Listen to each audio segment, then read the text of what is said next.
Show, the truth in sports talk streaming. When you want unbiased opinions about your favorite team without the spin, all you have to do is find The Monty Show, streaming live and available 24 hours a day, 7 days a week on YouTube. And now, here's Monty. Hey, yo, man, we made it. We made it. It is Friday, May 12th. May the 12th be with you. Happy Mother's Day, everybody out there. Make sure that you celebrate the ladies in your life this weekend, especially if they are moms. So appreciate all of you. How the heck are you? Big stories, of course, today. Boy, I'll tell you, it is pretty remarkable how many people reach out to me and ask me about workman's comp issues with the advocates. You guys, they're the best in the business for a reason. I have no hesitation sending you, my friends, my family, to the advocates. If you've been injured at work, they are the workman's comp experts. Hit them up online. Chat with an attorney live online for free. You have nothing to lose because there are no consultation fees. There are no retainers. No, you don't pay the advocates until they win your case at theadvocates.com, UtahAdvocates.com. And again, beautiful weekend. I know a lot of people are going to be out on their bicycles, their motorcycles, their scooters. Please wear a helmet, you guys. Please, please, please wear a helmet. But if the worst happens, if somebody hits you while you're riding your motorcycle, your bike, your scooter, you get into an accident because somebody was driving distracted, please don't trust your insurance company. Roll with the advocates, theadvocates.com. Make sure you tell them you heard about it on The Monty Show. How the heck are you? I am guessing that Meat Rocket, he is. Meat Rocket's the first one in. Can't stop, won't stop. Meat Rocket. Here's the deal. I'm the best there is. Interesting question, though, Meat Rocket. Mark Hales wants to know if you just chill and wait to be the first one in. If you ain't first, you're last. Jeremy Severe, how are you? What's up to the biggest show in Utah? Not much. Jeremy, good to hear from you. By the way, it is, as it always is, Free Membership Friday. That means that we rely on you to do two things. Subscribe to the channel. You guys, we are sitting right on top. Yeah, we could use a push here, man. You have 17,000 subs, and it feels like it's been a slow climb. We're at 16,948. If you're not, please consider subscribing to the show. If you are here right now, all 245 of you, give us a thumbs up. That really helps the channel grow. Let's knock it out right now. You guys know that we are always trying to get to 200 likes per show. That really helps the channel grow. That right there will get us to our subscribers at 17,000. Go ahead and hammer the like button, please. That really helps the channel grow. And without further ado, I know where you guys are here. You guys are here because Brett McMurphy shook the world yesterday. The Action Network. This is a code 10 abort. It's just going to be that kind of day, like the big voice, kind of, I don't know. Brett McMurphy with the Action Network went on 365 Sports yesterday and shook the universe when he said, and it's an interesting quote, you can see it right there, that Washington and Oregon had been vetted and cleared to join the Big Ten. Now, those were curious terms. Jake and I kind of texted each other like, what does that mean? Well, it sent us out on a fact-finding mission. We reached out to our sources, and Brett McMurphy, as it turns out, as usual, was absolutely right that the Big Ten is now in position to add Oregon and Washington, and that is because we have breaking news, according to our sources in the TV industry, that NBC and CBS have agreed to pay for Oregon and Washington to join the conference, and that CBS and NBC will pay the majority of the freight for those two, and that Fox will pay a small amount for those two.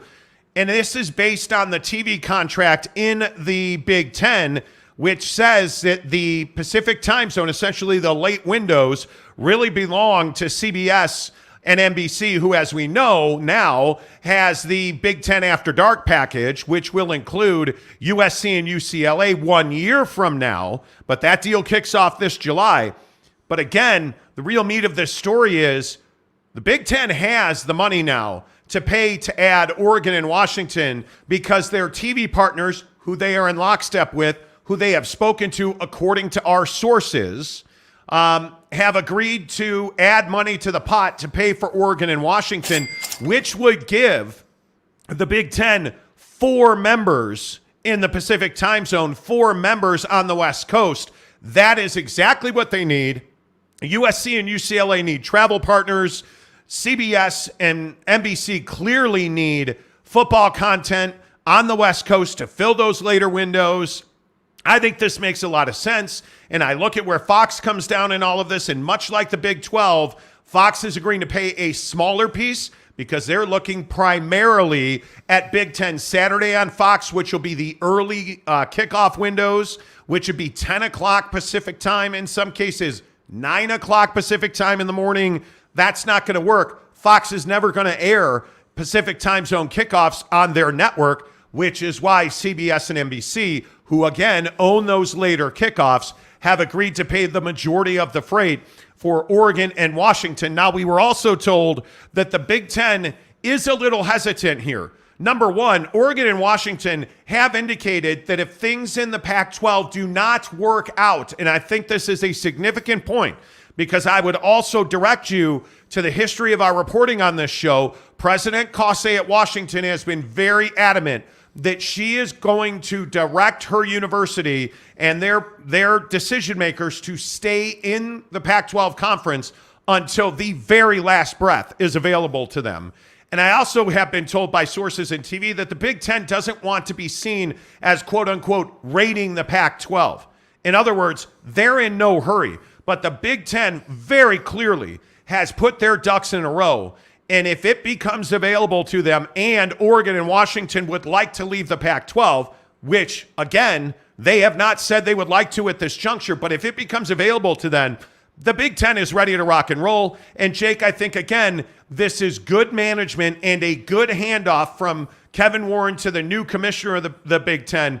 This feels like a win-win for everybody. Yeah, and I think if you're Tony Petitti, the new commissioner of the Big Ten, you're off to a great start here. And I think that this whole setup just screams, hey, we have a good relationship with our TV partners. I mean, that's what it says to me. And I compare this sort of conversation, the Big Ten and their TV partners and, trying to get schools in the Pacific time zone to join their conference. I compare that sort of model and setup to what, for months now that we've heard coming out of the Pac-12 about, George Kliavkoff wanting $400 million and really struggling to figure out, how can we put a deal together that kind of benefits everybody? Because ultimately, I really do believe that's the goal, whether it is Tony Petitti in the Big Ten or Brett Yormark in the Big 12. These guys are just trying to put deals together that benefit their conference, but ultimately in the bigger picture benefit everybody, because a TV partner is not going to do a deal that doesn't benefit them, obviously. So you kind of have to sort of go around the table and say, okay, hey, this benefits you, this benefits me, this benefits the school, we're good to go. It all works. And I see these conversations happening, and I really feel like it reaffirms the point that George Kliavkoff doesn't have either the ability to form good relationships and obviously doesn't have, just generally speaking, good relationships with TV partners or stream partners. And I think that's what's made it so difficult. I think that's one of the bigger reasons why they don't have a deal yet, is because George, we've heard before, right? We've heard that, hey, George is not exactly the easiest to communicate with. He's not exactly, the smoothest, negotiator, if you will. Some of his requests are a little outlandish. When TV partners think you're worth $150 million, let's say, and you're out here asking for $400 million, you can kind of see why a deal wouldn't get done. But then you go to the Big 12 or you go to the Big 10, and it's like, okay, cool. So we have good valuation here. It makes sense why we'd want to add these two schools. They're valuable for, a Fox or a CBS or an NBC or an ESPN or an Apple TV, whoever that partner is. And it all just kind of works. And I honestly feel like this isn't really... obviously this is breaking news, if you will, but is this really that surprising of a development when you think about the course that the Pac-12 is on? Because we've been talking about this concept of, hey, Oregon, Washington, Stanford, and Cal to the Big Ten, right? That those 4 schools as sort of a pod makes sense in the Big Ten. And then, of course, you've got the Arizona schools, again, Utah, Colorado. Like, you have this other little pod that makes sense for the Big 12. So that's why I say this wasn't that surprising to me. But I do think it's interesting that the Big Ten doesn't want to be seen as some sort of a Pac-12 raider or some sort of a destroyer, if you will. That I think is fascinating. Well, I think we've heard that repeatedly. Certainly, we've heard that about Brett Yormark and his sentiments. To be respectful and not cross lines. As far as legalities, as far as the way you do business in college sports, and I think we're seeing that across the board because the Pac-12 is a viable conference that simply is trying to work through a process. Now, does that process ultimately lead them to prosperity? I don't know. My opinion is probably not. But does that mean that this conference is going to collapse? No, it doesn't. But I also think this is the same thing we heard about ESPN when sources told us that ESPN is not working for the survival of the Pac-10, that they are more ready to just act upon what happens, which is why they put a pro rata into their contract, because I think ESPN was well aware that the Pac-10, Pac-12 was going to struggle to get a TV deal to keep them together. I think that's why specifically they had no problem doing that pro rata, which means, by the way, hey, if you add other P5 members, I don't know, like Pac-12 schools will pay you on par for those schools. So I think that's a really important development. But you look at this situation with the Big Ten, and again, this was a home run by Brett McMurphy. And Brett's a pro. Brett's been around a long time. And for him to unearth this information, and if you did not hear, Action Network's Brett McMurphy told 365 Sports that the Big Ten has vetted and cleared Oregon and Washington, which was odd language. And frankly, if it had struck me as odd, I probably wouldn't have made a phone call, honestly, because I was trying to figure out, well, what does vetted and cleared mean? Mm-hmm. And what I was told was, hey, do you want to join the conference? Are we talking about all sports? Are we, just going through the process, talking about philosophy? Because I think a lot of the things that we hear about in these conversations are, hey, philosophically, are we business partners? Do we fit together? Are you at Oregon? Are you all about Nike, or is there a relationship across the conference? Like, how can we help each other make more money? Like, there's synergy, philosophies. Obviously, the sports part has to be a fit, and I don't think anybody doubts that Oregon and Washington are athletic fits in the Big Ten. There's no question about that. Right. But what I think you have to look at is, what will the timing of this be? And I still maintain, and I've heard repeatedly from sources, that people would be shocked if this got through June. And I still maintain, and I know we've said this for months, but I feel like the earliest part of June, I mean, like the first week of June, is a drop-dead date for a lot of people, because you go into this dark period over the summer where there's a lot of executives that are on vacation. There's a lot of presidents who are not working in June and July because they have such long, arduous schedules starting in late July all the way through the spring semester. They take long blocks of time off. Now, does that mean that they're not available for Zoom calls or phone calls? Certainly not. But you don't want to drag this through into the football season. With all due respect. And truly what I think that means is you don't want to drag this through June, because you're going to go through graduation in May at most universities, and then pretty much everybody disperses. You have a very quiet period of time in June where, yeah, sure, maybe business can be done. But if a President Cossey or Taylor Randall or President Robbins in Arizona, if they're gone for a month, and they're on a cruise, or if they're on an island, or it doesn't make it easy to get these things done, right? So I think most of these administrators want this done by June 1st. I've heard that repeatedly. But this story by Brett McMurphy really put us on to a great conversation we had this morning. And, I frankly believe that NBC and CBS have the most to gain by the collapse of the Pac-12, excuse me. I think number 2 is the Big 12. But NBC and CBS now become prime time players across an entire broadcast window where you're going to be able to captivate audiences from coast to coast. And ESPN may well have the SEC, Jake, but I really feel like when you look at what the Big Ten could be in 2024 with USC, UCLA, Oregon, and Washington amongst their already strong contingent of basketball and football powerhouses, like there are some must-watch matchups that become, just like clear as day, the Oregon, Ohio States, the USC Michigans, the USC versus anybody, frankly. Yes. But what this also does is makes Oregon and USC a really important game on a national level for NBC Sports in Pac-12 After Dark. Oh, wait, excuse me.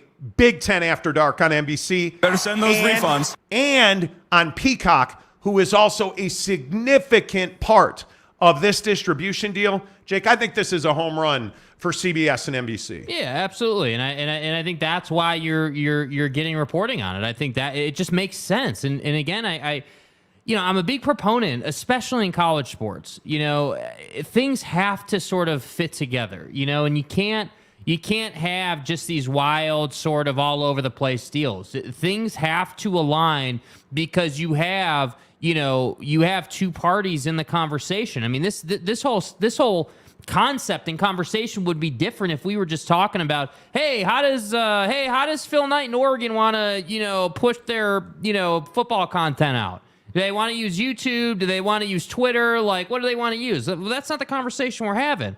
We're having a conversation about, hey, Oregon and Washington now are cleared and vetted by the Big Ten and are have said, hey, yeah, we'd be open to that. It's just a different conversation. So again, every time one of these things happen, like when Brett Yormark went out and put together the Rucker Park thing, or the combine at Jerry World, or any of these events he's put together, I just keep thinking, like, dude, like, why do we never hear anything out of the Pac-12? Why do we never hear, George Kliavkoff saying, hey, by the way, we put together this event, we're doing this, we're doing X, Y, and Z. I mean, literally, like, when's the last time we heard anything out of any, even a statement out of George Kliavkoff's office? Like, he doesn't even need to speak to the media himself, but, like, I'm just surprised that we're getting the Big 12, the Big 10, like, hell, what happens if the SEC does something tomorrow? Like, you know what I mean? Like, yeah, absolutely. There's just, like, this wave of progression and forward waves momentum. and opposition, right? Yeah, like, dude. I think the hard part for a lot of people to understand about the Pac-12 is there's no momentum. Waves and opposition. You look at this and you look at what's being reported now, that the Big Ten has gone to its core television partners and said, hey, we have this opportunity. And there is some belief, I don't know how much credence I put into it. There is some belief that Kevin Warren had this deal done. And then you have a new commissioner that comes in and he puts the ink to paper. I don't know the exact X's and O's of how that was done. The ink isn't dry yet. I don't know what that looks like. But what I know is you have a conference in the Big 12 that's in lockstep with its membership and its TV partners. You have a conference in the Big 10 that is in lockstep with its TV partners and its members. You have a conference in the Pac-12 that is not got TV partners and is not in lockstep with its members.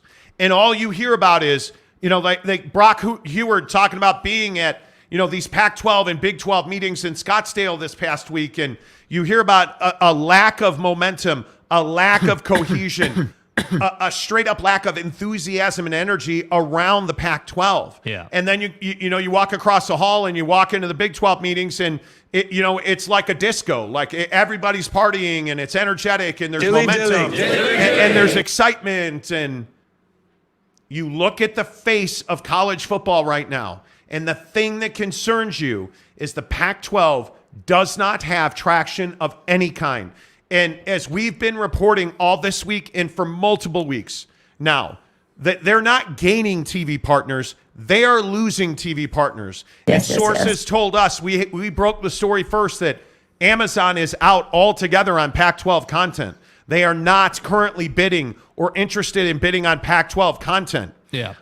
We heard this story last week that, I think Dennis Dodd was wildly misquoted about ESPN because we were able to get multiple sources to tell us ESPN is, in fact, still talking to the Pac-12. And the matter is, hey, here's $90 million. You want to give us a Tier 1 game and another game? Okay, here's $90 million. Okay, here's $90 million. You want to give us, your two worst games and one game for stream? Okay, it's probably not going to be $90 million, but we'd love the content. Here's, $70 million. The problem is ESPN has put a cap on their offering to the Pac-12. Our sources have told us, hey, that's $90 million. That's it. That's the top of the table for ESPN. If that is, in fact, the case, and we've heard that number, and if you've watched this show for any amount of time, I think you know this, we've been reporting $90 million for 6 months. Yeah. ESPN has not really moved much off that mark, right? And it goes back to last August when we told you, hey, Fox made it clear from the jump. If you go back on this channel to last August, you will see we had it exclusively. Fox is no longer bidding on Pac-12 Tier 1 content. We told you that in August. We told you ESPN hadn't spoken to the Pac-12 for well over 6 weeks at one stretch earlier this year because they don't have momentum. And the question becomes, if you lose Oregon and Washington here in the next month, because I think Zesty gave us a $2 tip to ask this question. Zesty says, how fast do you think teams move to go to the Big Ten? I don't think fast at all. Because, again, I'll say the same thing about Oregon and Washington. I'll say the same thing about Utah that we've heard repeatedly. So get your facts straight. Nobody is excited to leave this conference. Nobody in the Pac-12, these 10 remaining teams, there's not one that's like, all right, can't wait, let's go. Nobody's excited to leave this conference. This is a group of 10 academics who love being in business together. But it's not financially viable from an athletic portion. And I don't know how else to say that athletics is really expensive. Yeah. If you look at the hole that Cal and UCLA are currently in, and sure, they're married up a little bit, but why are they in financial difficulties at Cal and UCLA? UCLA was for the longest time in an absolute black hole with Under Armour. They had a terrible uniform deal and apparel deal with Under Armour. They were able to get out of that. It was a huge fight, though. And then you look up at Cal, their brother to the north, and you have this massive Memorial Stadium renovation, and nobody goes to football games because they don't win. Yeah. They don't win. Yeah. Right? And pretty much that simple. Now UCLA wants out of the Pac-12 and they want to go to the Big Ten to get financially viable. And all of a sudden now, according to some reports, and we don't know the exact numbers, UCLA is going to have to kick down to Cal to keep them and help them because they left the conference. Like it's expensive. When you're a bad athletic program, it's expensive to be an athletic program. But when you're Utah, when you're Oregon, when you're BYU, when you are, think about the best programs in the country. Yeah. It's not expensive. It's a revenue stream. And I look at Oregon and Washington, I think this is an incredibly pragmatic move because you are not disrespecting anybody. You are not the black sheep that now USC is because USC is where all of this started. You didn't go behind someone's back. Well, and I think that's a really important part because I think when you look at like this part of our reporting here is that the Big Ten, the word that was given to us was the Big Ten doesn't want to be seen to be raiding the Pac-12 or, chopping down the tree, if Pack you your will. shit. Let's go. Right? They don't want to be in that position because anymore in college athletics, everybody's looking to take somebody from you. Yes. Right? If you're the Big 12, 6 months ago, there was a real conversation about, well, who could the Pac-12 steal from the Big 12? Yeah. That conversation was happening, right? So you're never that far away from that. And you look at the Big Ten's deal, and I think a lot of people look at the fact that Big Ten schools are going to realize between $80 and $100 million. Right. But I think when you look at the net impact, let's say that the Pac-12 disintegrates. Mm-hmm. Well, everybody, wants to throw wood on the bonfire and dance around and celebrate. But if you guys stop for a second to think about, what is the net impact of the the Pac-12 disintegrating or shrinking. That's got an impact on everybody because if teams go to the Big 12 and teams go to the Big 10 and you've got 4 to 6, potentially 4 really is what it's looking like. If UW and Oregon wind up in the Big 10, it's 4 schools that are going to be remaining. And I'm telling you, it is Stanford, Cal, and I think they are incredibly, somebody said to me today that Stanford and Cal are incredibly attractive properties across the country. Yeah, well, I mean, again, it's this educational conversation, isn't it? Like, it is. Again, they make so much money educationally that if you're, again, you're looking at them, you're like, yeah, sure, you suck in athletics, but educationally, you're making that bread. And we want that, on our payroll. Yeah. We want that on our P&L sheet. And I think that's why they're so attractive. Again, this isn't just a conversation about athletics, and I think you have to remember that. Yeah, I don't know how you reconcile this. I don't, but I think Zesty asked a really good question. Like when we're talking about, how fast do you think teams move if they go to the Big Ten? I don't think it's tomorrow. If you look at teams moving to the Big Ten, I think you're not going to get that announcement until later in June. Yeah, I mean, yeah. No, I just don't think that there's going to be some exodus. And especially I don't think there's going to be an exodus to the Big Ten. I think that I don't either. I think that Oregon and Washington, if they decide to go to the Big Ten, definitely encourages teams to leave and definitely sends a very clear message, obviously through action. But that doesn't mean that, this cute little 4 corner school label that everyone runs out there is going to happen. I mean, it could happen, I guess, but who's to really say? I mean, I know for a fact that Utah doesn't want to leave the Pac-12. I know for a fact that these different schools don't want to leave. Now, will they leave if they must? Yes, of course. But they don't want to leave.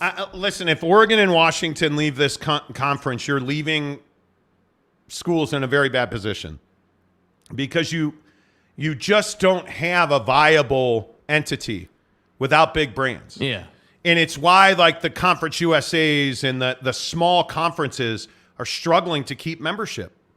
You look at the interview we did with Gloria Navarez, the commissioner of the Mountain West, talking about it's a matter of when, not if, San Diego State leaves. Right. We've exclusively reported on this show as well that Gonzaga has an oral invitation, a verbal invitation to the Big 12. Gonzaga. It's a matter of when, not if. Gonzaga. So knowing that, I think you have to be pragmatic. If you are, like Oregon State's another one of these interesting schools, like Utah. I think Utah, so many people want to get after Utah.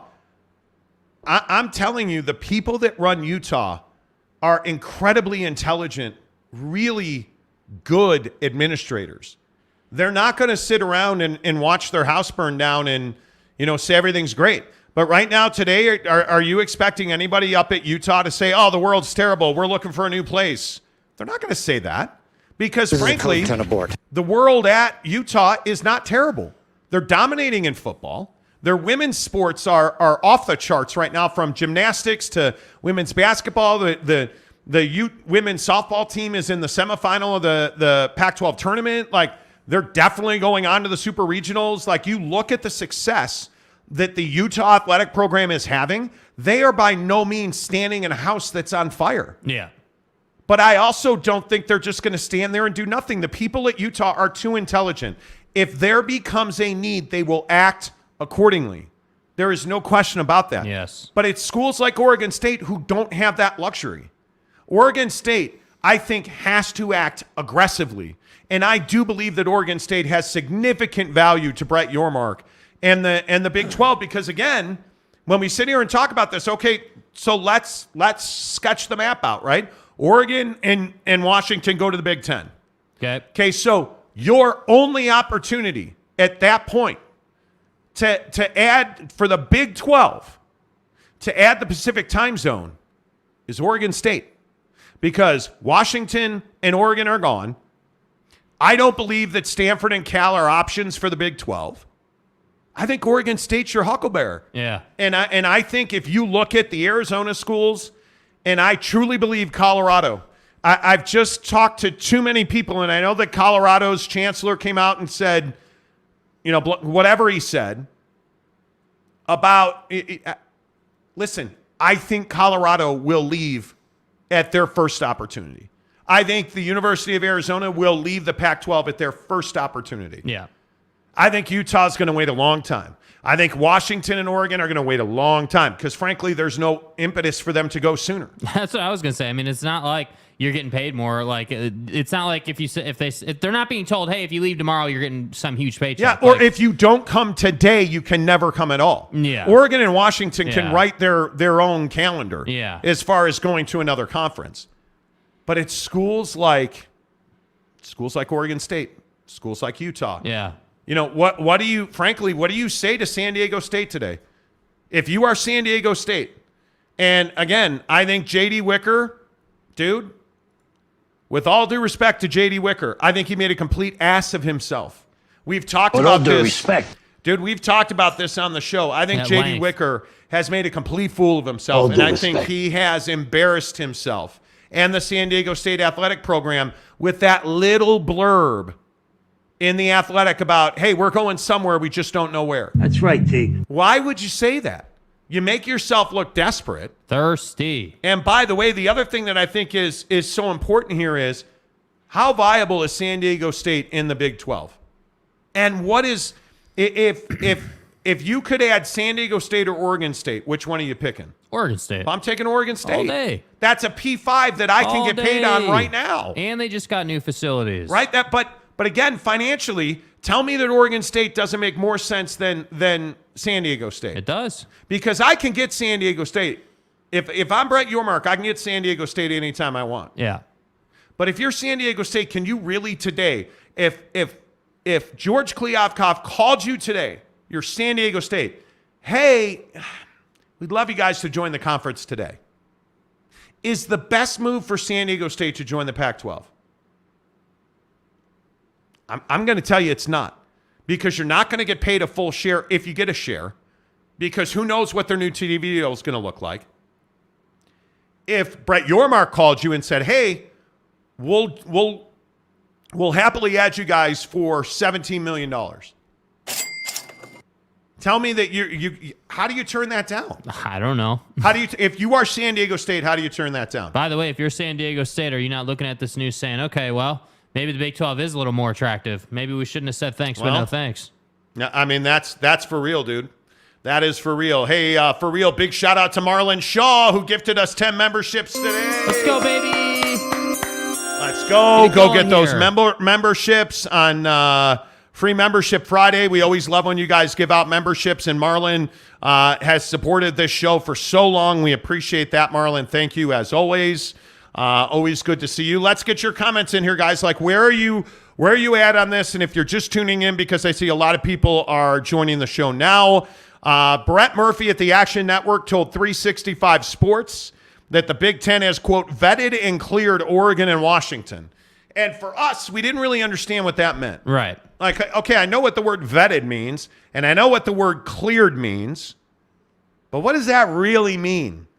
So we got on the phone, we contacted a bunch of our sources who gave us information, put us in touch with some other people who were able to confirm that Brett McMurphy's a stud, as we already know, and that Brett McMurphy's exactly right.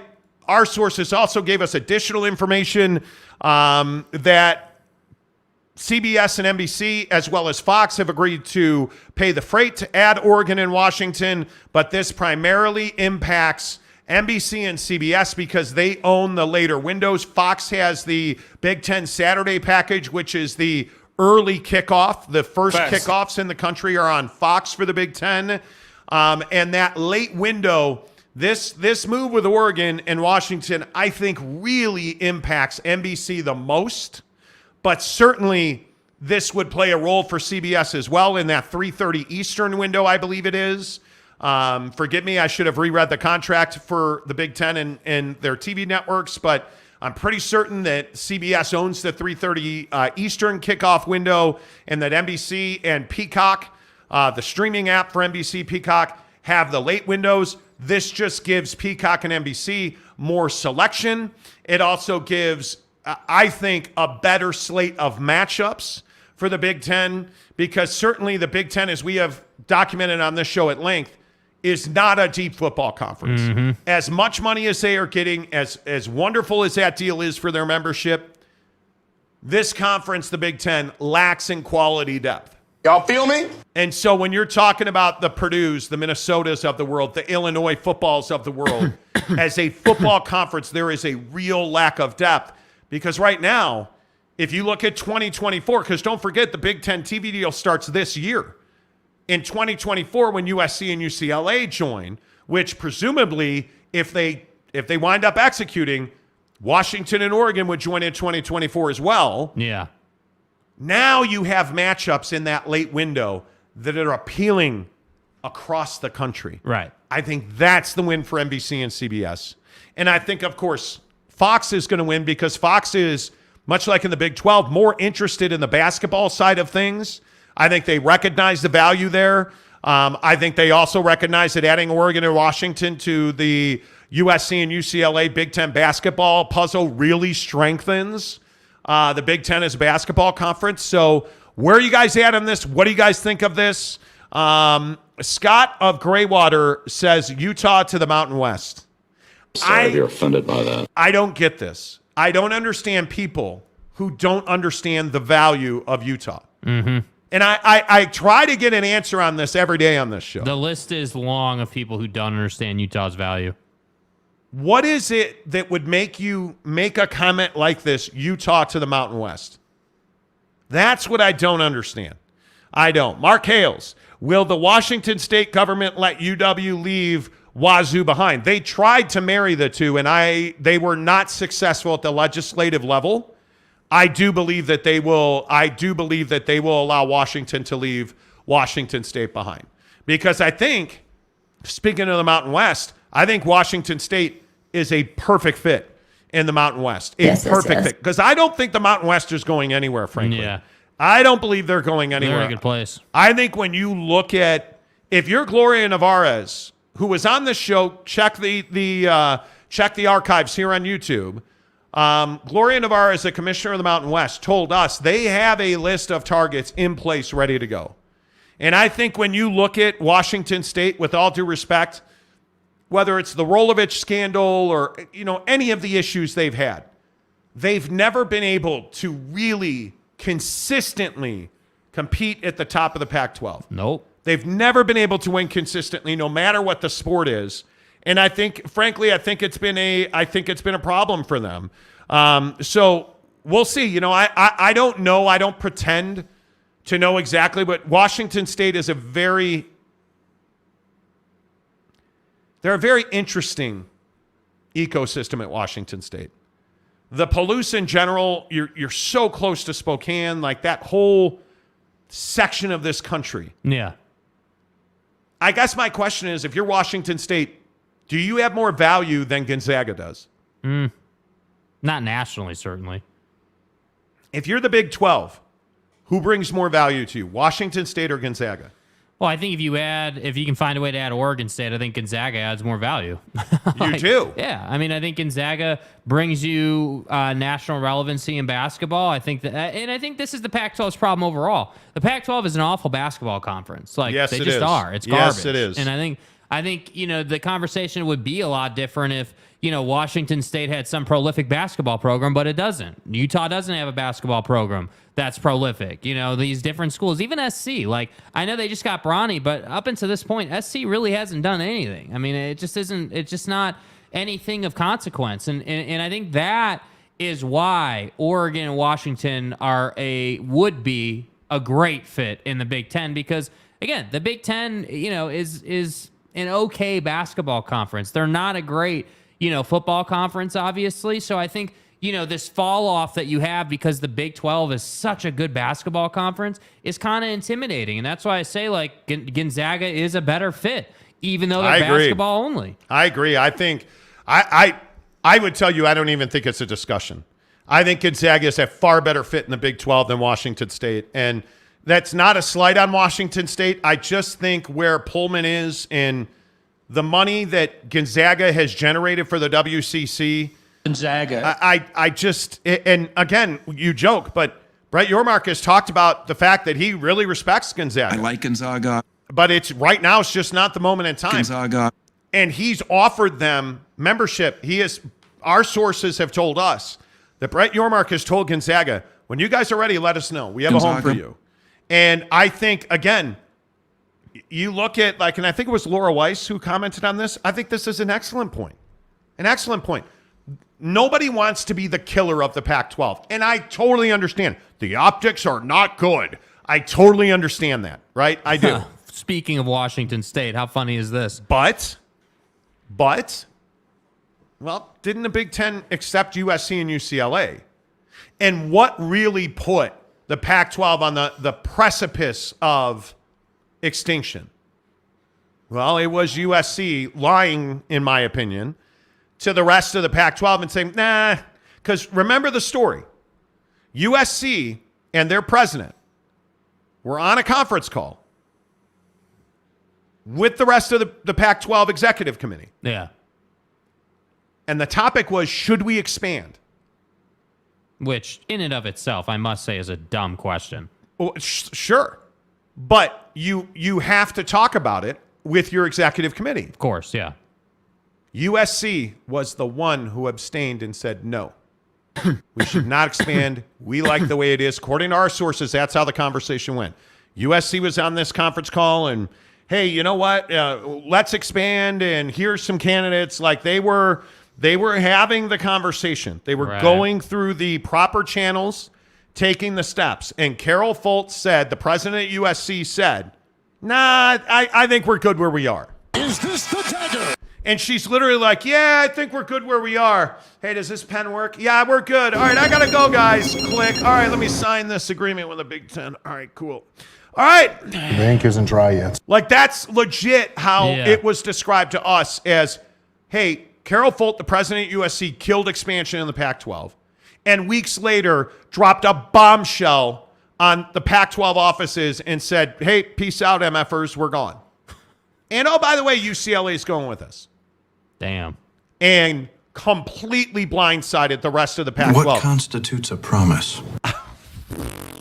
How they kept it silent, I have no idea. But they did.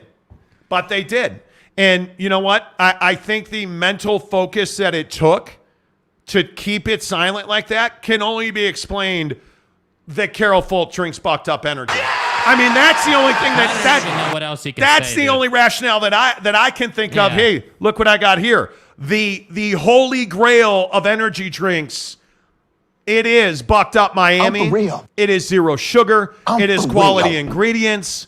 It is long-lasting, clean energy from our good friends at Bucked Up. And you guys, I tell you every day, a lot of people have noticed that my energy has been much higher of late. And, well, you know why? Because I have absolutely been using buckshots from Bucked Up Energy. This stuff is legit, dude. And I've not been a big, this type of product, right? A little guy that you just kind of like a shot. I haven't been a big fan of this type of product, but this from Bucked Up, absolutely phenomenal. It's in the description below for free. Yeah.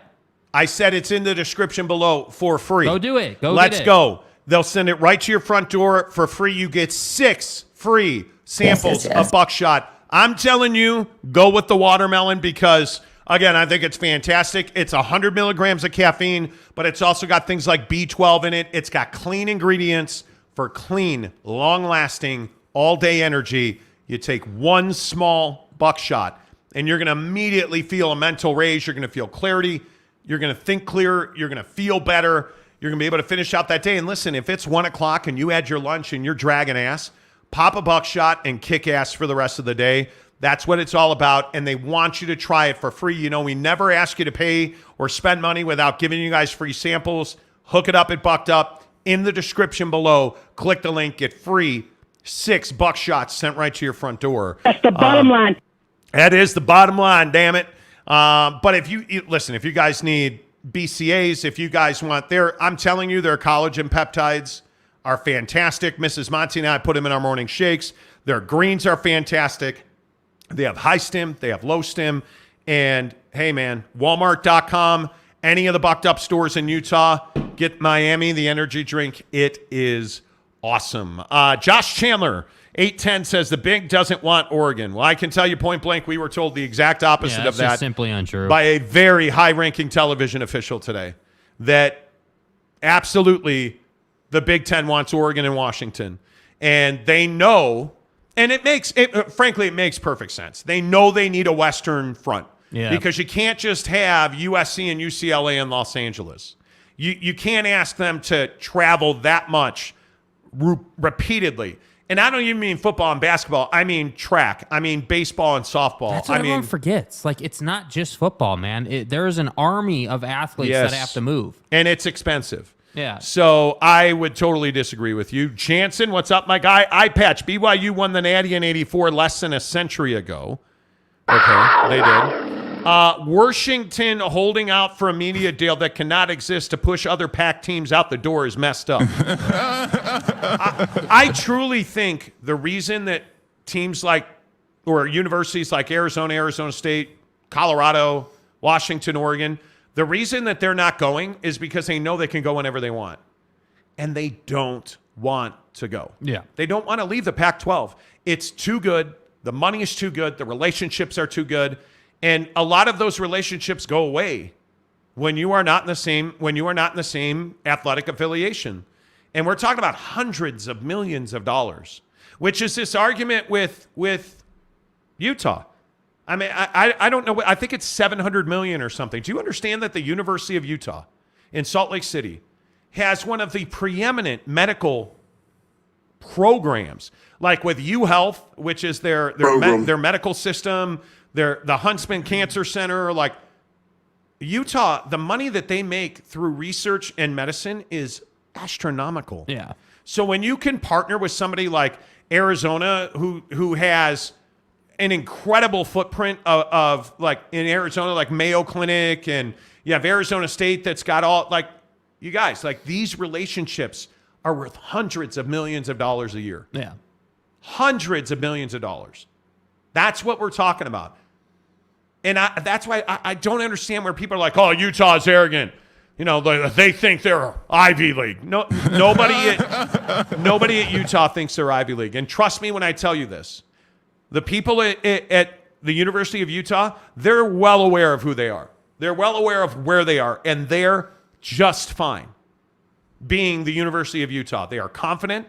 They are not arrogant. They are intelligent. They are not fools. They know exactly who they are. Yeah. And I think they should be confident. Yeah. Cougar Tracks, how the heck are you? Who's going to pay $50 million the PAC still owes? Every one of these 12 members is on the hook for it, and that includes USC and UCLA. Yeah. So you're again, talking about, you know, that's why like you'd be incentivized to make more money, right? You would be. Like, but if you look at that money, I mean, it's a hell of a lot easier to swallow $50 million when you're dividing it 12 ways, which is $4.2 million. And that's a hell of a lot easier to swallow than $5 million each. Or let's make a new TV deal, and it's $4.2 million per school. They owe the money. It's in the contract. It's in their arrangements. Like, they owe the money. They're going to pay it. So there's no way, in my opinion, that they don't pay it. Tumasta, member of the program, says Pac-12 on the brink of collapse. Sources say maybe possibly not, perhaps. I don't believe that they are on the verge of collapse. I don't think today that they're on the verge of collapse. I truly don't. I know that a lot of people want them to be. They're not. They're not on the verge of collapse. And again, I know that people want that. Yeah, I just think that I don't understand that. because I think it's easy to go to that when we're sitting here talking about Oregon and Washington going to the Big Ten on top of USC and UCLA.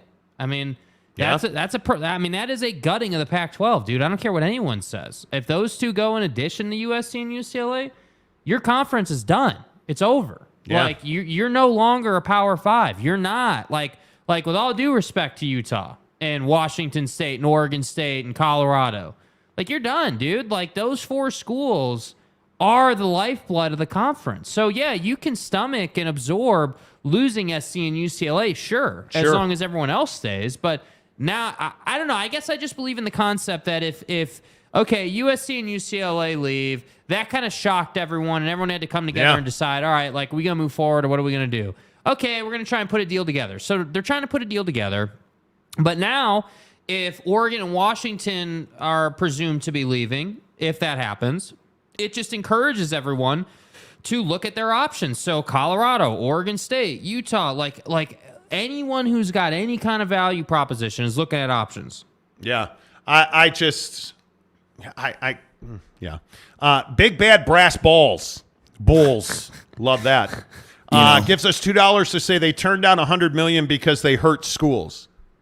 What do you mean by that? Help me understand it. Marlon Shaw says, how does the PAC get a grant of rights from Oregon and Washington? They don't. They don't. And I think that's the biggest problem here. And we've talked about this at length. Yeah. I'm a big believer that grant of rights are going away.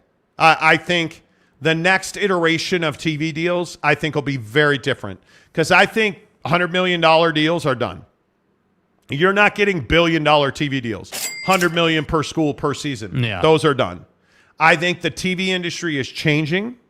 I think you look at the numbers that we talked about with ESPN Plus yesterday, where what is it, $430 million per quarter for ESPN Plus. And Disney alone is making $5 billion a quarter on streaming. On streaming. Not a year. A quarter. A quarter. So I think the TV deals are changing. I think they're absolutely changing. Kurt Myers, Bob, do you have Big Ten on your car? Bob, I don't know who Bob is.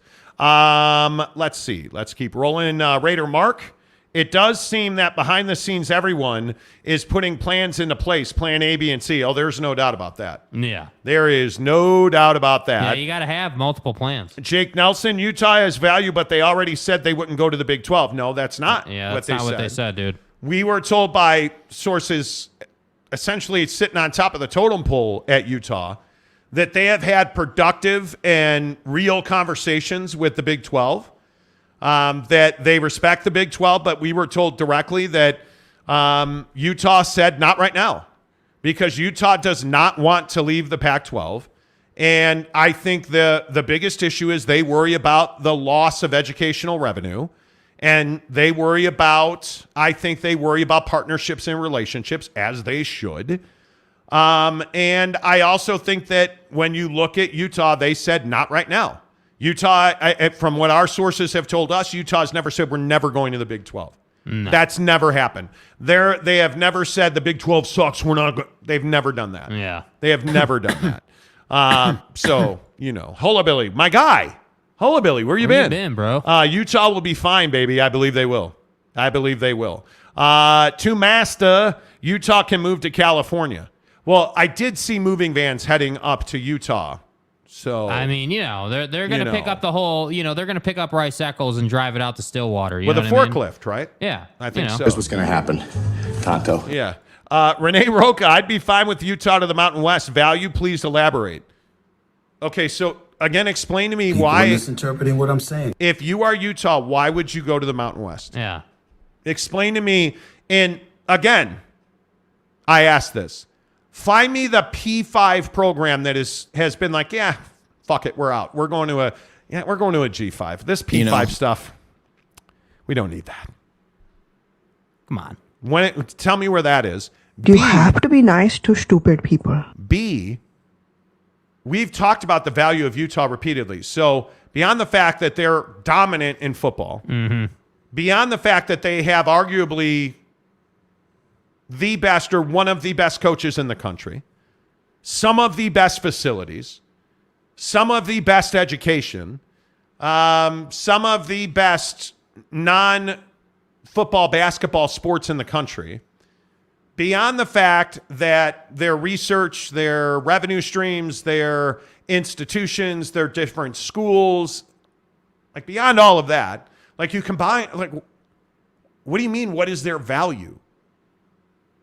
And I think this is a real conversation. I think fans look at this as, well, they haven't ever been to the college football playoff. What's their value? Not a good question. That has nothing to do with it. Almost nothing to do with it. Yeah. Now, if Alabama was available, well, shit, yeah, it's Nick Saban. Roll Tide! It's Nick Saban. It's Alabama. They've won championships. Okay. The dynasty is not over. Totally get it. But how many of these schools that we're talking about do you really think the Big Ten's like, well, they only won 11 games there, and then they won 6 games here. And did you see their track and field program? And by the way, Oregon's got terrible uniforms. Yeah, we're vetting schools, and I just don't think that they're a fit. That's out of the window. Do you really think? No. Do you guys, do you hear the question, like, what's the value in Utah? Quiet.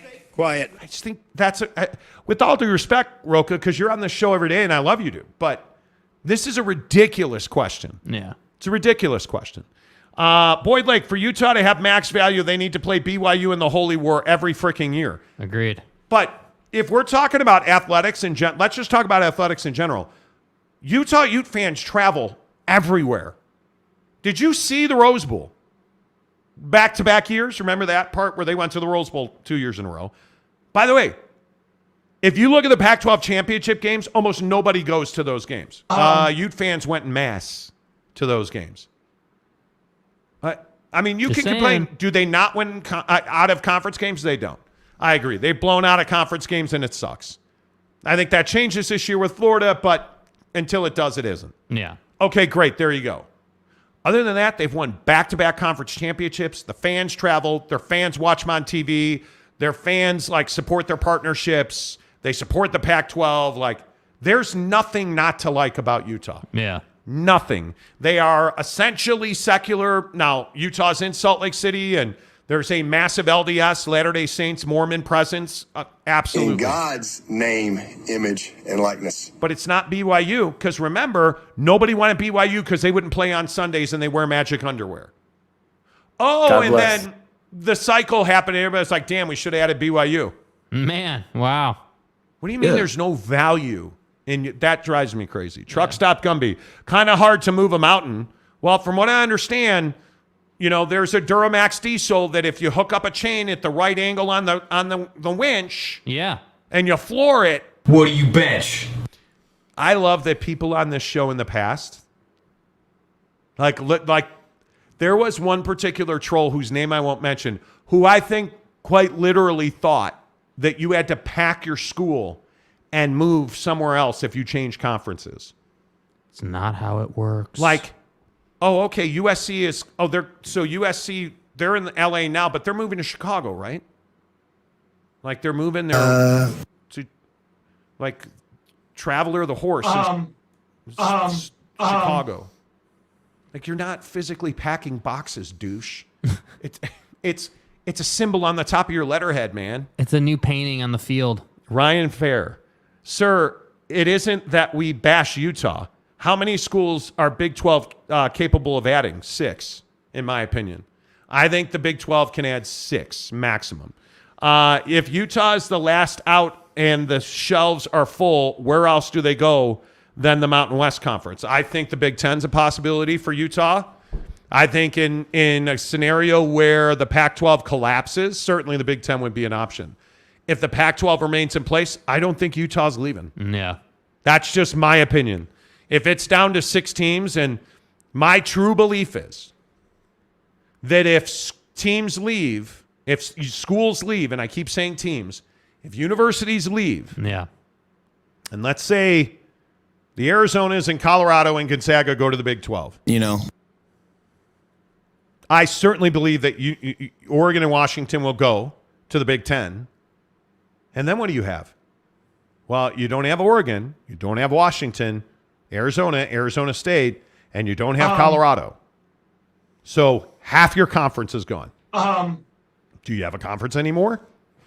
Because adding San Diego State and SMU, or heavens to Betsy, Farmers Market, Fresno State, or apparently there's this huge movement to add Air Force, which I still don't understand. Hey, you forgot about Bishop Sycamore, dude. And Bishop Sycamore, great you. Football program. Thank you. You add those to the Pac-12, you still don't have a conference. No. So the issue isn't that one team could leave. If one goes, I think you're going to probably lose between 4 and 6. And then you don't have a conference. So when we talk about teams not leaving, I don't think that that's the question. It's how many will leave if they leave. Yeah. And if that happens, Utah is going to be, I'm telling you, Utah will not be left out in the cold. And they're not going to the Mountain. They were in the Mountain West. Yeah. They're not going to the Mountain. That's not happening, dude. That's not a thing. I'm telling you, that's not a thing. The Big Ten and the Big 12 would add Utah today if they could, I think.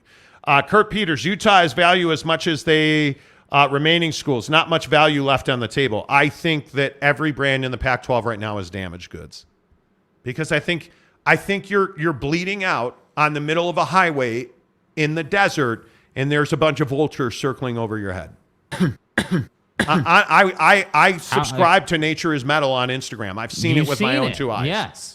You've seen the wild African dogs eating the gazelle. This is I don't know if shocked or stunned is the way that I would. Shook. I was really surprised to get this update on the Big Ten today. I thought I would be like, well, Brett McMurphy said vetted and cleared. What does that mean? And I thought somebody would say, well, they just went through the whole relationship thing. What are you talking about, man? What would they be like? But no, dude, they went to their TV partners. Like they have had, from what we were told, they have had significant conversations back and forth for a number of weeks. You ready for this one? They've had additive discussions. That's right. That's right. But no artificial preservatives. Right, and stuff. right. Christopher Shannon, Washington State, Utah, Oregon State to the Mountain West Conference. Why are we obsessing on the Mountain West? I don't know. Like, Jesus. But Oklahoma is an interesting question because everybody said, if Oklahoma leaves, it's over. Well, they left, and what happened? Got it figured out. Big 12's in a better spot after Oklahoma and Texas left. It's incredible. Mothprof says, does NBC spending more on the Big Ten possibly affect the Notre Dame potential contract? I don't, but you know what I think it impacts? NBC Universal being part of the Pac-12 TV deal. Because aren't you cutting off your nose to spite your face? Kind of, yeah. If you were NBC Universal, would you really be agreeing to pay more money to get Washington and Oregon to the Big Ten if you were going to do a deal with the Pac-12? Did nobody think about that? And I'm being serious. Yeah, I don't think they have. Did nobody think about the fact? And this is what we said about ESPN, and everybody said, you guys are a bunch of dickbags. You know, okay. Trust me, bro. So when ESPN and Fox, according to our sources, told Pac-12 and the Big 12, hey, guys, we think you should merge. Let's have some tea and crumpets and talk about it. And the Pac-12 said, hell no. Hell no. And now we know, over time, ESPN's not been aggressive at all in talking to the Pac-12. Yeah. In fact, has taken a hard line. Refused to compete with Amazon. Because according to our sources, at one point, George Kliavkoff was trying to get Amazon and ESPN into a bidding war. And they both said, nah, we're good. Here's what we're offering. Thanks a lot. They've never been able to stir that up. And ESPN is not working to burn the Pac-12 to the ground. It's just not helping. Yeah. To save it. Exactly. And now NBC Universal, who we reported exclusively March 11th, hey, NBC Universal is talking to the Pac-12 about a TV deal. 2 weeks ago now, I think, Dennis Dodd.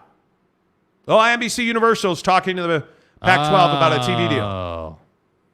Oh. Went back to our guys in the TV industry and said, yeah, hey, are they talking? Yep, they've had conversations in the last 10 days. That clearly didn't bear fruit. That was about 4 weeks ago. And now it happened. Oh, now NBC's agreed to pay more money, according to our sources, to get Washington and Oregon into the conference, into the Big Ten.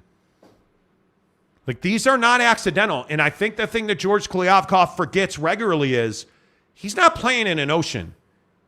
He is quite literally playing in a saucepan where everybody knows everybody. Like, there's no big expansive spaces where Jimmy at NBC and, Steve at ESPN don't talk. They don't know each other. They never talk.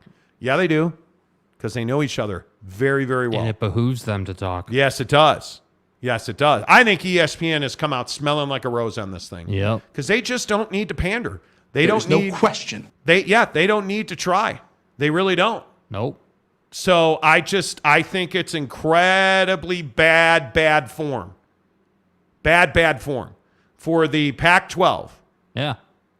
To have no way to protect itself. Yeah, I mean that's been the issue for how long now? I mean, the PAC has been you want to make boat analogies or body of water analogies? Dude, we're not talking about the Titanic sinking here. We're talking about a paper, sailboat that never really got going in these discussions, wilting away at the the boiling mac and cheese water, bro. Like, that's what we're talking about. We're not talking about some prolific conference that, just saw some adversity and now all of a sudden they're, no longer able to operate. I mean, again, the biggest mistake in this whole thing was hiring George Kliavkoff because, again, totally agree. If you had a Brett Yormark, you wouldn't be in this position. You'd probably be done already.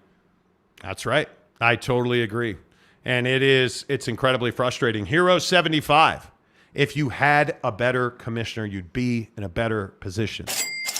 Because you look at the way Kevin Warren, you look at the way Brett Yormark came in and those guys left, and you bring a new commissioner into the Big Ten, Petiti, and what do? Keep rolling, bro. They bring people together and they say, hey, here's who I am. What do you need? How can I help? And they go on these barnstorming tours and they talk and they communicate. And you guys remember that moment in Wolf of Wall Street where he's like, the show goes on? I feel like that's what Tony and Brett did. They roll in, they get on their private charter jet, and they're like, all right, show goes on. Hey, BYU, the show UCF, goes on. Houston, like, hey, bro, got to bring you in. Cincinnati, got to bring you in.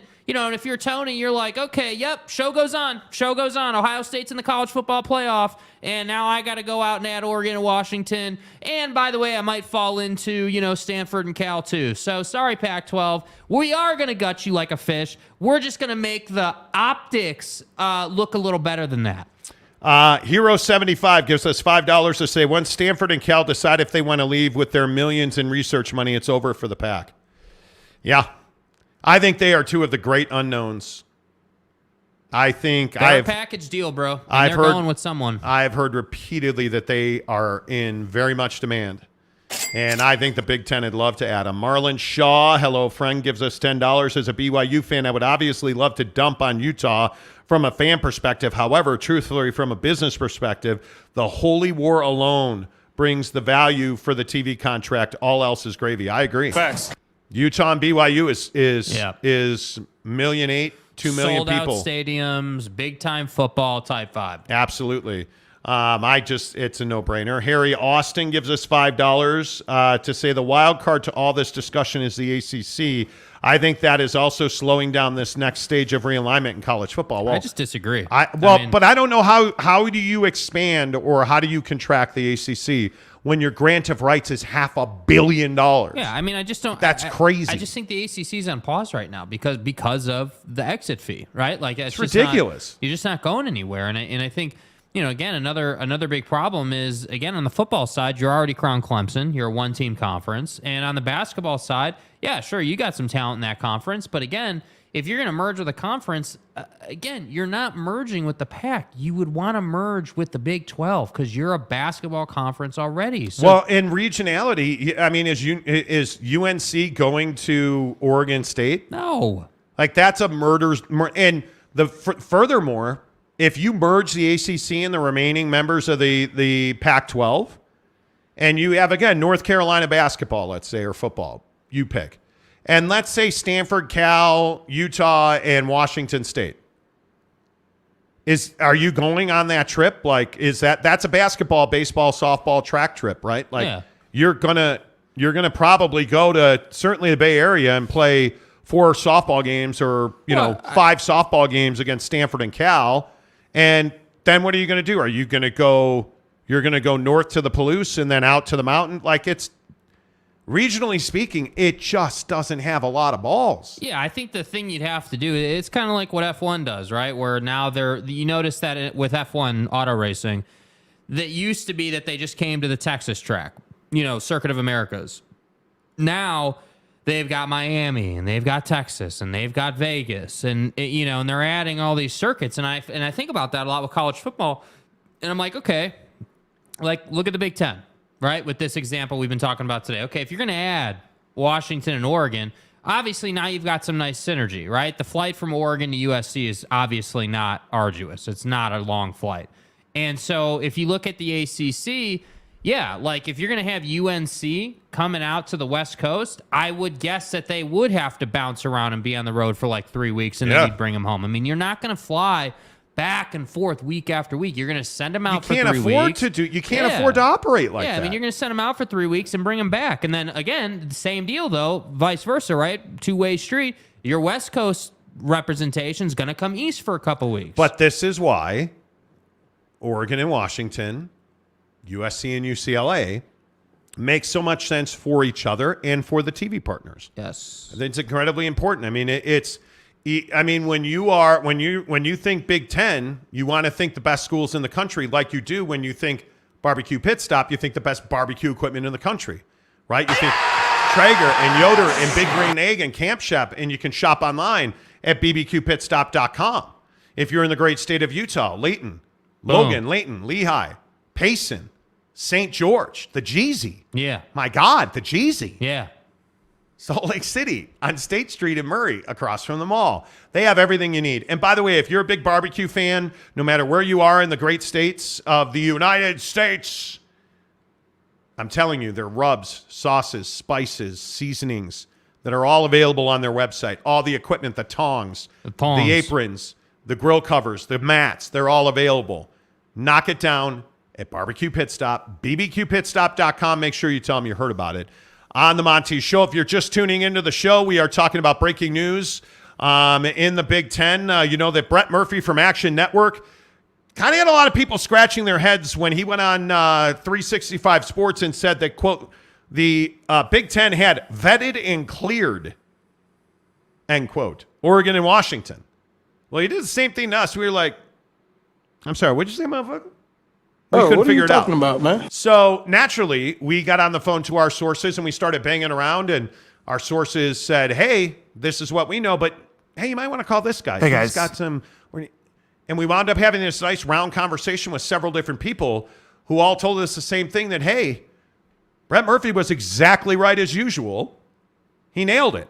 And that Oregon and Washington are open and free to join the Big Ten at their convenience, because the Big Ten, according to our sources, has an agreement with CBS, NBC, and Fox to add Oregon and Washington, with most of those finances being applied by CBS and NBC based on the Big Ten TV contract. Fox has, Big Ten Saturday on Fox, the early kickoff windows, whereas NBC and CBS, and specifically NBC, has the Big Ten After Dark package on NBC and Peacock. And it begins to add up that, hey, in 2024, when USC and UCLA join the Big Ten, because that's when that happens, that Oregon and Washington may well follow. How about that? But remember that the new Big Ten TV contract, it was, explained to me today, starts this summer with this coming season. So you're going to see that, hey, there's a hole in NBC's programming in that late window that USC and UCLA fill and Oregon and Washington fill, should Oregon and Washington decide to join the conference. Now, that's a big if, right? Because now they know that they're going to get paid to do that. But the biggest question is, why not do it now? And I think a big part of that is, one, the Big Ten does not want to be seen as, quote-unquote, raiding the Pac-12, according to our sources. They don't want to be seen the one that's going to Oregon and Washington, be like, all right, let's go right now. Screw the Pac-12. Let's go. $100 million. Yeah, they right? don't want to be the Death Star. Exactly right. But I also think that there's a big part of this, that is, Oregon and Washington don't necessarily want to leave the Pac-12. It makes more sense for them to be aligned, A, geographically, and I think there is some hesitation around that, but B, when you look at the way that the Pac-12 is operating, or historically has, it's been a pretty decent living in the Pac-12 for Oregon and Washington. And I think there is a lot of hesitation to do that. Now, having said that, I think that they will leave when this whole TV situation in the Pac-12 wraps up, and I do believe, in my opinion, that will be in early June, Because a very good point was made to me today that, hey, these are people that go on vacations. These administrators, these presidents and chancellors have long blocks of off time in the summer, which would be June and really the early part of July, because their academic years begin in July. And really all the kids start coming back to campus for sports in July, late July, and all the students start coming back in August. Yeah. So their vacation time is June and July. So you don't want to take this into your vacation when you're on an island or you're on vacation with your family. We're not available now. And you got to try and find a way to get President Kosey at Washington on the phone, or they want to wrap this up now. And I think George Kliavkoff, the commissioner of the Pac-12, is on the clock.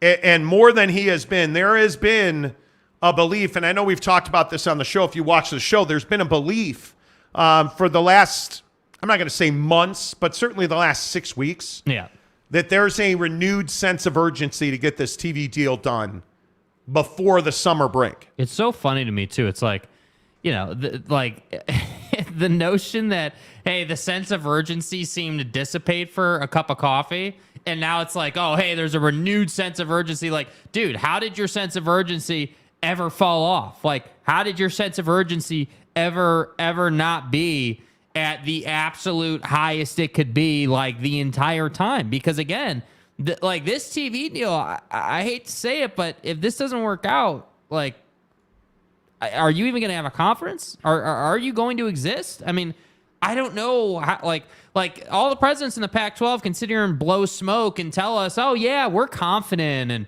we're going to get a deal and it's going to be amazing. But then our boy Brett McMurphy, right? Action Network on 365 Sports is out here talking about how, hey, they've been vetted and cleared and should they decide they want to go, now they can. Like, so you see how the Pac-12 is putting out one narrative, but the reality over here is a completely different narrative. And that's why I say, like, this concept of, hey, your administrators are going on their vacations, which I totally understand, and you need to get this done, brings me right back to, hey, it's going to be done Thanksgiving. It's going to be done Christmas. It's going to be done New Year. It's going to be done, on your mom's birthday. It's going to be done on Thanksgiving Day. It's going to be done here and there. Like, this has dragged out. And I just think it's time to get it handled. Get it done, dude. And I think everybody wants to get it done. Yeah, well. I think everybody wants to get it done. And I think there is, the word momentum is a very interesting word. And I think when you look at this contract situation, I do believe momentum is the right word. Because I think now it's almost like walls closing in, right? Like you have all these the Big 12 from one side, the Big 10 from the other side, and now they're closing in. And at some point, people are going to duck and cover. Mm-hmm.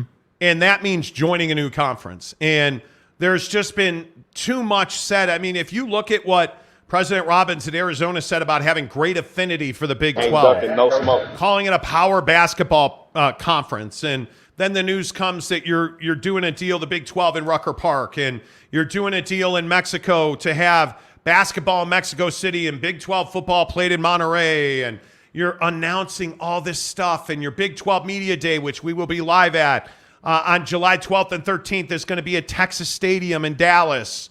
You're going to do your NFL Pro Day as an entire conference at AT&T Stadium in Dallas, Texas, the home of the Cowboys. Like, you're constantly moving with momentum if you're the Big 12. And the Pac-12 is stuck in the mud.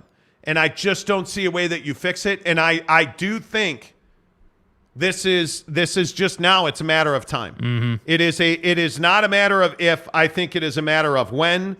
And I think this is all self-inflicted. Yeah. There's just no reason for it. Renee Roca says Utah is in Texas. One university from that state is plenty.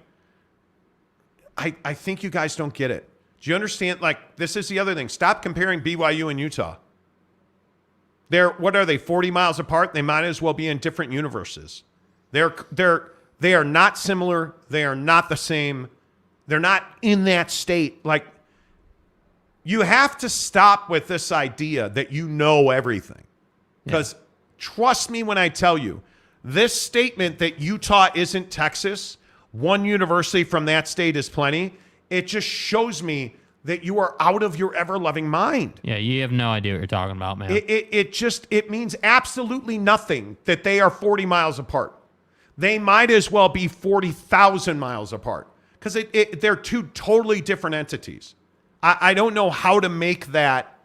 I don't know how to make that. And I'm not sitting here. It's weird. You guys have put me in this position where you say so many things that are ridiculously incorrect about Utah, where you just have this, and I just think it's a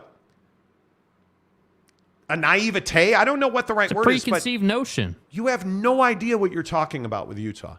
Well, they have no value. You have no idea what you're talking about. They have one school from that state's enough. You have no idea what you're talking about. Do you understand the money, the viewership, the reach, the revenue stream that BYU and Utah in the same conference provides? Pipeline, bro. Do you have any idea what you're talking about? That game will be one of the biggest games of the year. Let's say it's in the Big 12. That will be one of the biggest television games of the year in the conference. Facts. Do you have so now one team from that state? Like, what are you talking about? What are you talking about? You know, like, that's crazy to me. Let's see. Greg Romano says the eye patch. Thank you, Texas and Oklahoma. Without you, we would still be independent losers. Sign Utah fans. Okay, that's cool. Immaculate says NBC is handing out that money that Notre Dame isn't getting. That is the only angle that I think could force Notre Dame into the Big Ten. Mm-hmm. Because eventually, and I think, by the way, it's important to note, NBC is going out of their way to make sure that people know they want Notre Dame football back. Yeah. It's a matter of how much money is there. Because the only thing, in my opinion, and being a massive Notre Dame fan and growing up in Chicago, I know a lot of people at Notre Dame. I can tell you the only thing that, in my belief, that's going to move Notre Dame to the Big Ten is money. It would have to be more than $100 million. Because as an independent, Notre Dame has everything you want. They have access to the college football playoff. They have major games on television. They're still a big draw. They sell a ton of merchandise. They sell out, Notre Dame Stadium. Like, they have everything they want. Why would they join a conference in football? You really wouldn't. And I think the only thing they can do that if NBC's like, yeah, we'll give you $20 million. Yeah. The Derek says the Big Ten will get at least 4 ACC schools.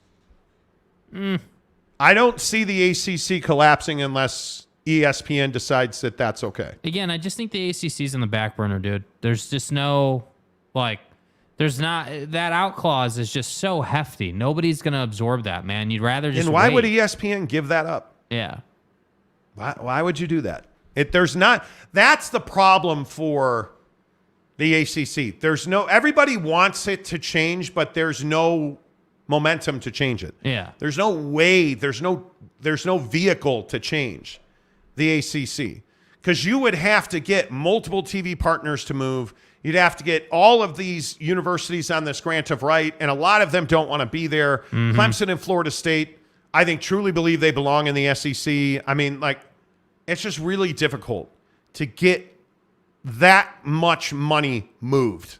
Yeah. I don't know how that would happen. The Ute homers are out in force today, Capazzo says. Are they really? I was unaware. Speaking of which, Renee Roca, they could schedule BYU, which would help the Big 12, and then, no, they can't schedule BYU. If let me get this right. You're BYU, and you want to schedule your in-state rival in a game that could knock you out of any potential playoff position.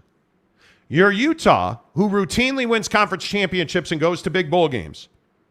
You want to schedule BYU in a game that could have college football playoff implications. Because Utah's a college football playoff contender every year, especially in an expanded field. Yeah. It's an incredibly difficult game to schedule. Yeah. I think almost impossible at this point. Yeah. Almost impossible. Let's see. Eddie Stoss. Haha, pack your school. Exactly. It's a wild thought, isn't it? It is a wild you thought. think about hey, they're gonna They're going to uproot the school and put it on a flatbed and drive it across the country. They're not doing that, dude. Capazzo says Firebutt is better than most of the Pac-12. Firebutt. Okay. Christopher Shannon, we don't have AAU in ranked 127. Okay, that's cool. I'm not the guy that hates on Oklahoma. Trust me for that. Immaculate. Your mark was such a beast with grabbing up Cincy, UCF, Houston, and BYU so quickly that the networks paid the Big 12 to not invite any more G5s. Yeah, quite literally said no G5s, but any P5, let's go. You know. Saul Goodman said, hot damn, guys. What's that mean? What do you mean? Nick M. NBC, CBS, Fox, ESPN are not going to, quote, save the pack. That's very clear now. WU or Oregon vetted and cleared. The pack cannot exist after 2024. So no matter how much they, quote, love the pack, why keep waiting? Because I don't think they see it that way. I think there are some, and I would put the number at 4, maybe 5 presidents in the Pac-12 who believe they can survive. Right. Because I don't think Arizona State, Colorado believe they can survive. I think those 3 schools would specifically be gone tomorrow if they could. Right. I think they would roll. Because I think they don't believe in the foundation of the Pac-12. That's an opinion from people I've talked to. I think Stanford and Cal are Switzerland. They're just chilling. I think Oregon and Washington are now firmly on the fence of we're not going to make it. You know, like in the Fifth Element, you remember like when the evil was like bearing down on the earth? This ball of death. And homie was like, we're not going to make it. Yeah. And he breathes on the stone and it opens up. I think that's Oregon and Washington. And I think Oregon State and Washington State are like, please survive, please survive, please survive. Excellent strategy, sir. Please survive, please survive. That's kind of how I look at it. Yeah. And I think the conference, the biggest problem in the Pac-12 is A, George Kliavkoff, but 1A is that there's no unity in the conference. It is what it is. They don't hate each other, but they're not aligned. That's for sure. Yep. There's just no doubt about that. Big shout out to Ken Williams, who gave us 10 memberships today. Let's go, Ken. Let's go, baby. Appreciate you. Good Thank job, you very dude. much. And I know we have a lot of super chats today, and I am looking for them. Super chat is like when you do the Marlon Shaw and pay us $5. We always read those. Go Everblades. Yeah, how about that? How about that? And look at the mighty dead fish in Idaho. Jerks. The mighty dead fish. The Idaho Steelheads are very good. They're very good. Go Everblades. This is hockey, my friends. ECHL. They play on frozen water. Oh, this is hockey. They play on frozen water. Going for a second round sweep tonight. Love you guys and the show. Be safe. Have a great weekend. Marlon, you stud. Appreciate you, Marlon. Thank you very much. Delaric, my guy, what's up? Gives us $2. What happens to Washington State when the pack falls? I could not tell you. I don't know. I think they are one of the great unknowns. Yeah. I don't know. I think that's a really difficult question to answer. I think it's a fascinating one. But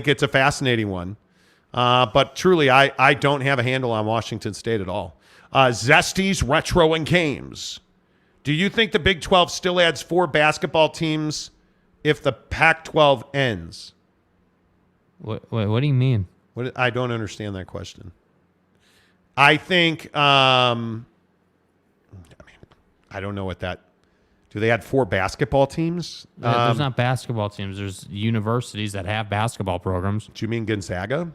They're going to add Gonzaga. I don't think there's any question about that. Gonzaga. You know. Eddie Stas. Imagine Big Ten getting Notre Dame, UW, Oregon, Stanford, and Cal. Wow. Yeah, that would be phenomenal for the Big Ten. Ryan Fair, is Utah BYU as big as Texas and A&M? Yes. It's massive here. It is. Yeah. I mean, people don't talk. Families do not talk during the week. Mm-hmm. They don't talk after that game. Like, it's everything that you want. It truly is. Salty, what's up? Good to see you, my friend. Saul Goodman. Big Ten needs to cut some of those worthless schools like Northwestern and Rutgers. Okay, again, Northwestern, educational institution, bro. And they actually occasionally win. You know. Jansen, what do you guys think of Deion Smith from Colorado transferring to BYU? We'll see. I am a skeptic of the BYU coaching staff. Yeah. I want to see, the biggest question about BYU is, can they develop their talent? Because Kalani put together a staff, I think it is the best staff in the history of BYU football. Can you develop talent? It's plain and simple. Might want to start the quarterback position. One of the questions I would ask you guys is, who is the best college football team in the country? Who's the best team in the country? Because did you guys see what Alabama did today? Roll Tide! Alabama lands number 1 transfer safety Jalen Key from UAB. Mm-hmm.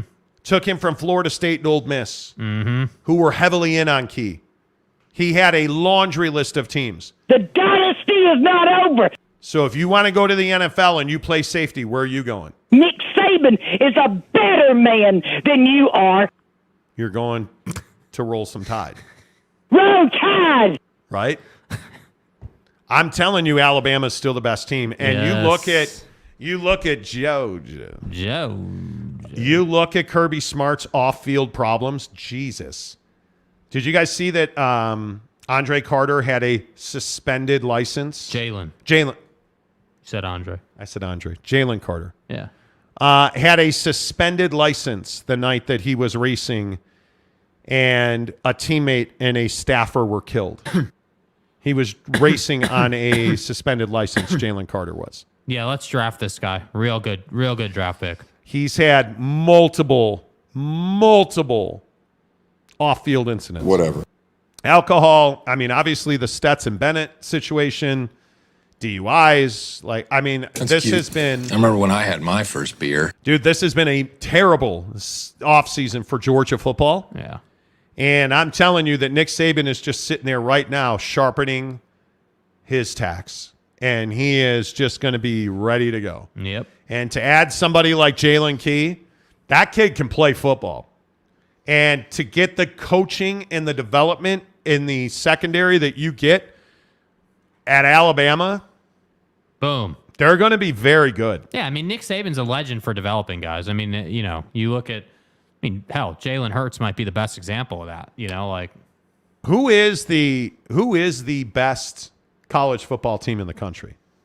Well, I mean, Vegas thinks it's Georgia. Yeah, I mean, Vegas has Georgia 13-4 to win the college football playoff this coming season. Alabama, of course, is number 2 at 11-2. So I mean, they're right behind them. You look at Ohio State 13-2. Okay, and here we go. SC 10-1. See, I think it's Alabama and SC. You don't think it's Georgia? I don't. I think there's just been too much noise now. Yeah. There's been too much noise. And teams that have terrible summers don't have great falls. Yeah. They don't. If you look at the teams in the history of college football who've just had derelict after derelict getting arrested and making headlines and Pervin Meyer. Right? Those guys don't go on to have great seasons. You look at the programs that are flying under the radar. And now the transfer portal is a headline, right? Okay, well, we added Jalen Key and we did this and we did that, and Nick Saban recruits, and now he's fully embraced the portal and NIL, and you look at, and I know Lincoln Riley's a cock. I mean, nobody likes him. Can't stop your mom from running the football up the middle. Oh, they lost to Tulane. I'd remind you, he's got the Heisman Trophy winner under center, even if he paints his nails. You're filling in for somebody. That's, you look at Lil Bryce Young here. Dude. Can't get a nickel for his center. Dude. Did you guys see, real quick, not to derail it, because I want in the comments the best football team in the country. We didn't get it. You didn't put that in. No, we didn't get it. There's a video of Bryce Young in the offseason program for the Carolina Panthers. Oh, it's bad, dude. It's bad. Dude, I did find Bryce Young, though, squatting. Mm-hmm. We did get locker room workout. Here's Bryce Young squatting. Look at Buddy. I mean, you look at Bryce Young. Look at Buddy. You look at Bryce Young and you realize very quickly, I mean, the intensity. Look at Bryce. What's the zoom in on his face here? Okay, great. Okay. Okay. All right. Hey, I like dude, it. Look at Bryce Young working hard. Yeah. Look at him working hard. And notice he's not working out with like the kickers. I mean, he's working out with like the linebackers. But you know that what does that remind me of? We also saw I shouldn't do it. We also saw verticality. The Kyler Murray video in the weight room. Look at this look at Kyler Murray in the weight room. Dude. And Look at Kyler Murray. Exclusive tape. Totally, nobody else has this. Look at ass to grass for Kyler Murray coming off of an ACL surgery. Yeah, dude. Are you kidding me right now? Are you kidding me right now? I mean, look at Buddy's face on the zoom in, dude. Look at Kyler. The My intensity. God. Unbelievable. Kyler Murray. Well, hey, I think quarterbacks in the NFL are going to be amazing. Jesus Christ with these novels. Arturo Balderas gives us $20 to say, what's up with Arizona State, and Colorado staying in the PAC? The writing's on the wall that this is a sinking ship, and there doesn't seem to be a TV deal in sight. It's obvious that joining the Big 12 ensures survival. Do you think Arizona State, and Colorado they're just going to evaporate if they don't join the Big 12? I don't know what ensure survival means. I appreciate the $20. Nobody's leaving the Pac-12 until they absolutely have to. They're not going to make some like knee-jerk, hey, I don't even disagree with you, man. Yeah, No, I agree. No, you're right in theory. I agree the ship is sinking, but that doesn't mean that these teams are going to jump off of it onto the. They're looking for the lifeboat. They're not looking for another ship, dude. Yeah, I don't. I don't. Nobody's looking to jump ship. Yeah. Nobody. San Diego State Glenn says a Fifth Element reference. I love it. Yeah. Telling you. Holabilly says, I thought that was Lamar Jackson. Could have been. The eye patch is empty. Yeah, the eye patch says actual footage Empty. from The opposite of full. the weight room. Yeah, and it's from our sources who are actually in the room. I just, David Sebesta, a couple of inches shorter. I thought it was Kyler Murray. Yeah. Exactly. Exactly. You know what I mean? Zesty says the University of Kansas is the best team in the country. No. Zesty, it's too early to be doing acid. And we were saying that. Anna says that's true about summer to fall. I agree with you on that. Yeah. No team that has a terrible summer goes on to do great things in the fall. This case is empty. Archer Quick says USC has a brand new D line. Yes, they do. I'm telling you, they're the best team. I think they are the best team next to Alabama. Because I think, in my opinion, I think Nick Saban's tired of hearing about it. Jimmy, they are novels because more words, more money to Monty. Exactly right. Right. Exactly right. Right. Michael says Clemson at 15-1 is great value. It is already crowned Clemson. They're going to they're going to win the conference championship in the ACC every year in football. Already crowned Clemson. Yeah, I don't see Clemson at 15-1 here. It's 18-1 now. Mm. Greg Romano, Monty, in your opinion, what does the media deal dollar amount have to be for the PAC schools to be satisfied? $25 million. $25 million. PAC keeps them together, in my opinion. The Big Lubbock. Yormark did not invite UH, Cincinnati, and UCF. Bowlesby did that. Correct. Common misconception. But that's correct. However, Yormark has simply picked up the torch and turned it into like a massive fire beam and kept fire beam. Yeah, so there was enough. Massive fire beam. There was enough flame to torch the toast, if you know what I mean. A massive fire beam. Yeah, I do what I can. Okay, that's true. I mean, which is fine. Yeah, a massive fire beam. A couple more. Kyle A says, hey, fellas. Hey, Kyle A. Hey, y'all. Truck Stop Gumby says, row tide. T-E-I-D. Row tide. Row tide. Ken Williams says, haha, Monty. Thank you, Ken. I appreciate that. Saul Goodman, if the PAC folds, Victor's the way. See, bro. Victor's the way. See what he did there? Holabilly says, Monty, SC. Oh, my God, dude. SC has so much. I think SC is 4.5 deep on the football team. I'm not even kidding. I think they are 4.5 deep on the football. Like who in your opinion is the best team in the country? Because I'm telling you right now, it is either USC or Alabama. Yeah, I mean, you'd have to go Alabama. I need to see Lincoln show he can play defense, dude. I agree, and I'm Blazed Bunny. Hullabilly, you'll see soon enough, SC is stacked. And I mean stacked, bro. Nick Saban is a better man than you are. SC's a 6-foot blonde with like top and bottom and just 6-inch stilettos to You're out of your freaking mind. You're going to get hurt that night. Jansen, one of those RSL tickets will be gone tomorrow. I have an appointment at Big O Tires and American Fork to get new brake pads.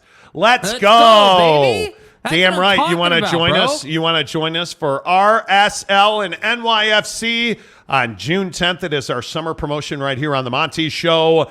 You guys, it's not just, oh, well, we got a couple of tickets and we're going to go watch a game with some folks. And no, friends, this is actually in the Zag Club. It is, there are only 15 tickets. I think that will be down to 6 tickets left. Mm-hmm. And you get all the food you want, all the drink you want. Alcohol is not included. You get a ticket to the game. You get parking. You get a VIP entry. You get on the actual field before the game to watch warm-ups. Then you hang out with him. I'm not going. I refuse. Sorry if you're offended by that. That's a lie. I'll be there. There's free food. I'm fat. Jake and I will be there. We'll be hanging out. You're going to get a special T-shirt that you get to wear. It's going to be amazing. And it is all brought to you by Big O Tires and American Fork. Big O Tires. You want to get in instantly? Go to Big O Tires. Get an oil change. Buy new tires. Get your brake pads done. Get some work done at Big O Tires. You automatically get a ticket, right? Oh, maybe you don't need auto work, right? Well, then go to Super Chicks in Ogden on Riverdale Road or in St. George, the Jeezy.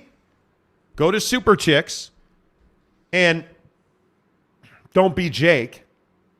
Get a deluxe. Walk in and say, hey, dude, the Monty Show said deluxe, extra pickles, salt fries, and cocaine in my ranch dressing. I'm a carb-eating motherfucker. And they'll serve it up to you with a smile. Because at Super Chicks, if you guys know Super Chicks is, I think, the best chicken sandwich in the country. And our guys at the store on Riverdale Road in Ogden and in St. George, 3 brothers own the company.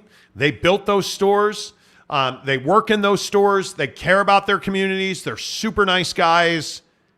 And they give back. And they give back through the Monty Show because you go in there and they qualify you. All you have to do is go buy yourself a chicken sandwich, take a picture of it, and send it to us on Twitter. Yes. The Monty Show, Monty, The Monty Show. If you do that, you're automatically entered to win. Boom. But I'm telling you, there's only 6 tickets left. Yeah, might want to get on it. Might want to get it. They will be gone this weekend. Yeah, they will. They will be gone this weekend. I'm telling you. And we are just 28 days away from RSL at NYFC right there in the Zag Club that you're looking at. It is going to be awesome and amazing and all kinds of awesomeness and stuff. Yeah.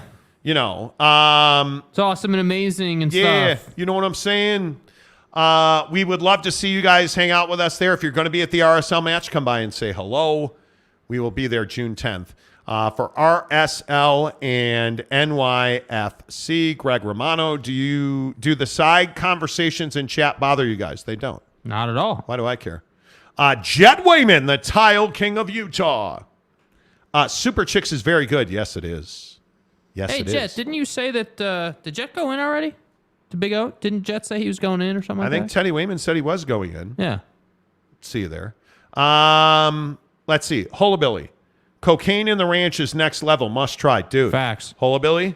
Facts. I mean, this would be like thinking that, McDavid and Draisaitl aren't going to win the Stanley Cup this year. Come on, man. It'd be that level dumb not to go to So Super are you Chicks. an Oilers fan now, or what's the deal? No, but I have casually become a Leon Draisaitl fan. You're filling in for somebody. Because I'm a Blackhawk fan, and what is there really to be a fan of if you're a Blackhawk fan? I mean, we do have the number 1 pick in Connor Bedard. Yeah, Connor Bedard is going to spawn children all over the country. but that hasn't happened. He's going to spawn children Correct. all over the country. I think I could make an argument. that Leon Draisaitl is the best player in the NHL. Yeah, that's a pretty easy argument to make, honestly. I think I can make that argument for certain. Let's see. Construction Work says today after Judge Judy, Utah versus Boise State. Okay. Yeah, sure. Keep rolling, dude. Hot bench. Nate Davis. Monty, it's up more on the chat. My comment. Dude, we have had like 5,000 comments today. So, you know. Gary. What's up, Gary? Good to see you. Hey, Monty. Big Utes or 12 Utes? I think 12 Utes. Yeah. Hullabilly also says Bama and Ohio State. Ohio State ain't the best team in the country, man. Nah. I'm telling you, I said to this guy the other day, so we had a brawl, and we don't talk about these things on the show very often. Right. So I was sitting on Jake's chest the other day, just dropping bows down on his face. Know your role and shut your mouth. Because when I said, who's the best college football coach in the country, what did you say? Stay hard. What did you say? I don't remember. Oh, Ryan Day at Ohio State. Stay hard. Oh, Stay my hard. God. Ryan Day. Oh. Stay hard. Oh. Ryan Day. And you guys wonder why we were rolling around on the floor outside, first of all, dropping you bows on your face. Mischaracterized my take. I didn't say he was the best. I said he was one of the best. No, we you were said having a conversation. You said he's the best, and he doesn't diddle people at Pervin's bar. Okay, well, Pervin likes to walk in and take his wank out and show it to people, and and then we're surprised when Buddy can't be a coach anymore. You said his wank. Yeah, dude. Pervin Meyer, Ohio State. You all remember. Right? And yeah, Ryan Day, you are one of the best coaches in the country. You are in the college football playoff regularly. Yes, you are. God. I was talking to Ken Williams today, and he was telling me... he was talking to you. You weren't Well, he talking was. to He was him, telling me what a terrible Republican I personally would like an apology. Ken Williams tells me every day, hey, fat ass, why don't you just admit... fat ass. He doesn't say that. Fat. He's like, hey, tard hauler, why don't you just admit that you're not a conservative? So Ken and I were talking today, and he was telling me that. And Jake was like, you're dumb. What really do we have to lose? It was the virus that killed it. Ken Williams is so awesome. He's like, you're a terrible yes. conservative, Monty. I'm like, I know. I try. I do try. Ken Williams says, Jake, please stop giving your dad too much bucked up. Hey, I told him specifically, man, you got to be careful with how much you drink. I had my fill today. Bro, bucked up is so potent. You got to be careful with that, man. Let's see. Johnny Sopper says the third major conference will be based upon the number of schools, not quality. Big 12 will take as many P5s as possible. Two-tier league with relegation division, 24-plus teams. That would be amazing. Well, man, you have really planned this out. Matt Ritson gives us $4.99. What's wrong? You couldn't afford the other penny, you deadbeat? Dude, like, what are we doing here? I'm kidding. So Happen, commissioner of the Pac-12, if conference folds. Well, I'm thinking he gets fired. Could be wrong. They mutually agreed to part ways. He wasn't fired.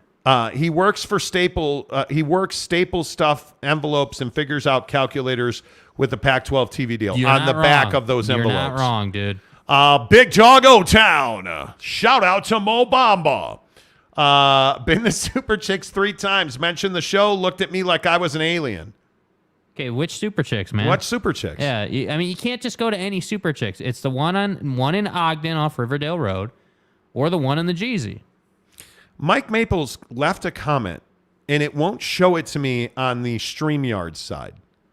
But Mike Maples, who's a stud, said Super Chicks was great today. Riverdale team is where it's at. Let's go, baby. That's what I'm saying. That's what I'm saying, dude. You got the Cocaine Ranch. You got the people. You got the Bacavo sandwich. I mean, you got it all, dude. Why do you You got it all.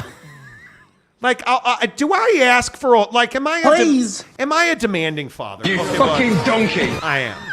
We golfed today, and he almost tried to beat my face in with a club because I wouldn't stop saying the F word. But come on now. Truck Stop Gumby says Cocaine Ranch. Yes. Dude, the ranch at Super Chicks. Bomb. Dude. Bomb. Dude. Bomb. Texas Tech is the third best team. Apparently Big Lubbock's had a lot of that ranch today. I should stop. Renee Roca says 2 bums hired a row by the PAC in a row. Seriously. Have there ever been 2 more unsuccessful commissioners? Well, they're not unsuccessful. I mean, they're extremely efficient. Just because they're not successful doesn't mean they're unsuccessful. Yeah, I mean, they might be the 2 greatest commissioners of all time at burning a conference to the ground. They're successful in other ways. It's fine. Truck Stop Gumby simply says fat. Why, yes, I am. Jesse Wilson says, oh, my God, I can't drink watching your guys. Love the show. You can't drink? Lincoln Riley isn't winning a title, LOL, Casey says. Dude. Maybe. Go home and have a beer. Too much bucked up today. Could be. Boom. Out of here. Could be. I mean, listen, I'm telling you, the buckshot from Bucked Up, you guys. Yeah, dude. It's legit. It works. It is. And Ken Williams, to his credit, Ken Williams, America's top conservative. Ken Williams. No smoke. By the way, did you guys hear Ken Williams from the show is replacing Tucker Carlson at Fox? I'm telling you, Ken Williams wears a cowboy hat and he's got actual cattle. I wonder if him and Prime hang out. Ken's awesome. Sebesta, a tennis guy, Scott, and a rowing guy, Kliavkov. This is why non-revenue sports should be quiet. Conference of Champions, bitches. George, how do you feel about the conference? How do you feel about the They're the piping Pac-12? him into the Zoom meeting while he's rowing his rowing boat. Conference of Champions, bitches. Dude. It's so embarrassing. Jet Wayman, the tile king of Utah. I was right on both my picks last night, gents. Just saying. Look, you don't have to say it. You don't have to be like, I told you so, okay? Ask Tanner. He'll tell you. You don't have to be I told you so guy. Thanks. Jake always does like 2 in his face. Let's see. Wow. Hiscock. Renee Roca, can't drink tisk, vodka and Coke here. Cheers. Hey, this is Utah. We don't drink. Big Dog O-Town, Riverdale in my O-Town is 8 miles north of that Super Chicks. Let's go. Let's go, baby. We love that. Absolutely love that. Monty, answer my San Diego State question. God damn, you demanding today, bruh. I don't know what your San Diego State question is. You have to ask that again, man. You got buried. Ask it. Can you ask it again, please? And you guys, I love all your comments. And I know that people like Salty Drunk get on me. And you never read my comment. What the hell? Yeah, Commissioner Williams always telling me that, Commissioner Williams. Or President. We should just call Ken Williams the president. Hey, Mr. President, how's things? All hat and cattle. Ken Williams, I was wondering if Travis Berg got his date with VM, he would have a jazzy attack. Victor's the way. Victor's the way. Coming up in 8 minutes, we're going to talk about what the Jazz should do, by the way. Ron Loney says he wants to be your bud. Exactly. Right. Cougar Tracks. George Kliavkov is a champion of the worst conference commissioners of all time. Exactly. Conference of Champions, bitches. Right. You're out of your freaking mind. No drinking or porn, hard pass, Renee Roca says. Emphasizing hard. We get it. Nate Davis, that's why Tanner's not in the chat anymore. I don't know. He's on vacation. Yeah. My guy's He's up on vacation. In Yellowstone.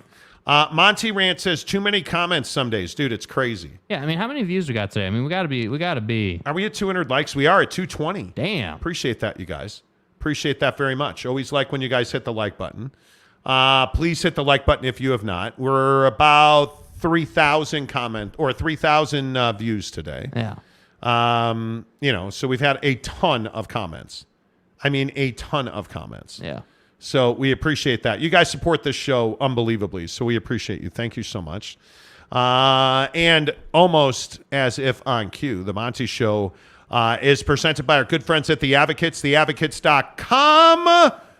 Where if you get in a hit and run, there's only one place to call. I was involved in a hit and run accident. My chiropractor recommended me to the Advocates. They completely took care of everything.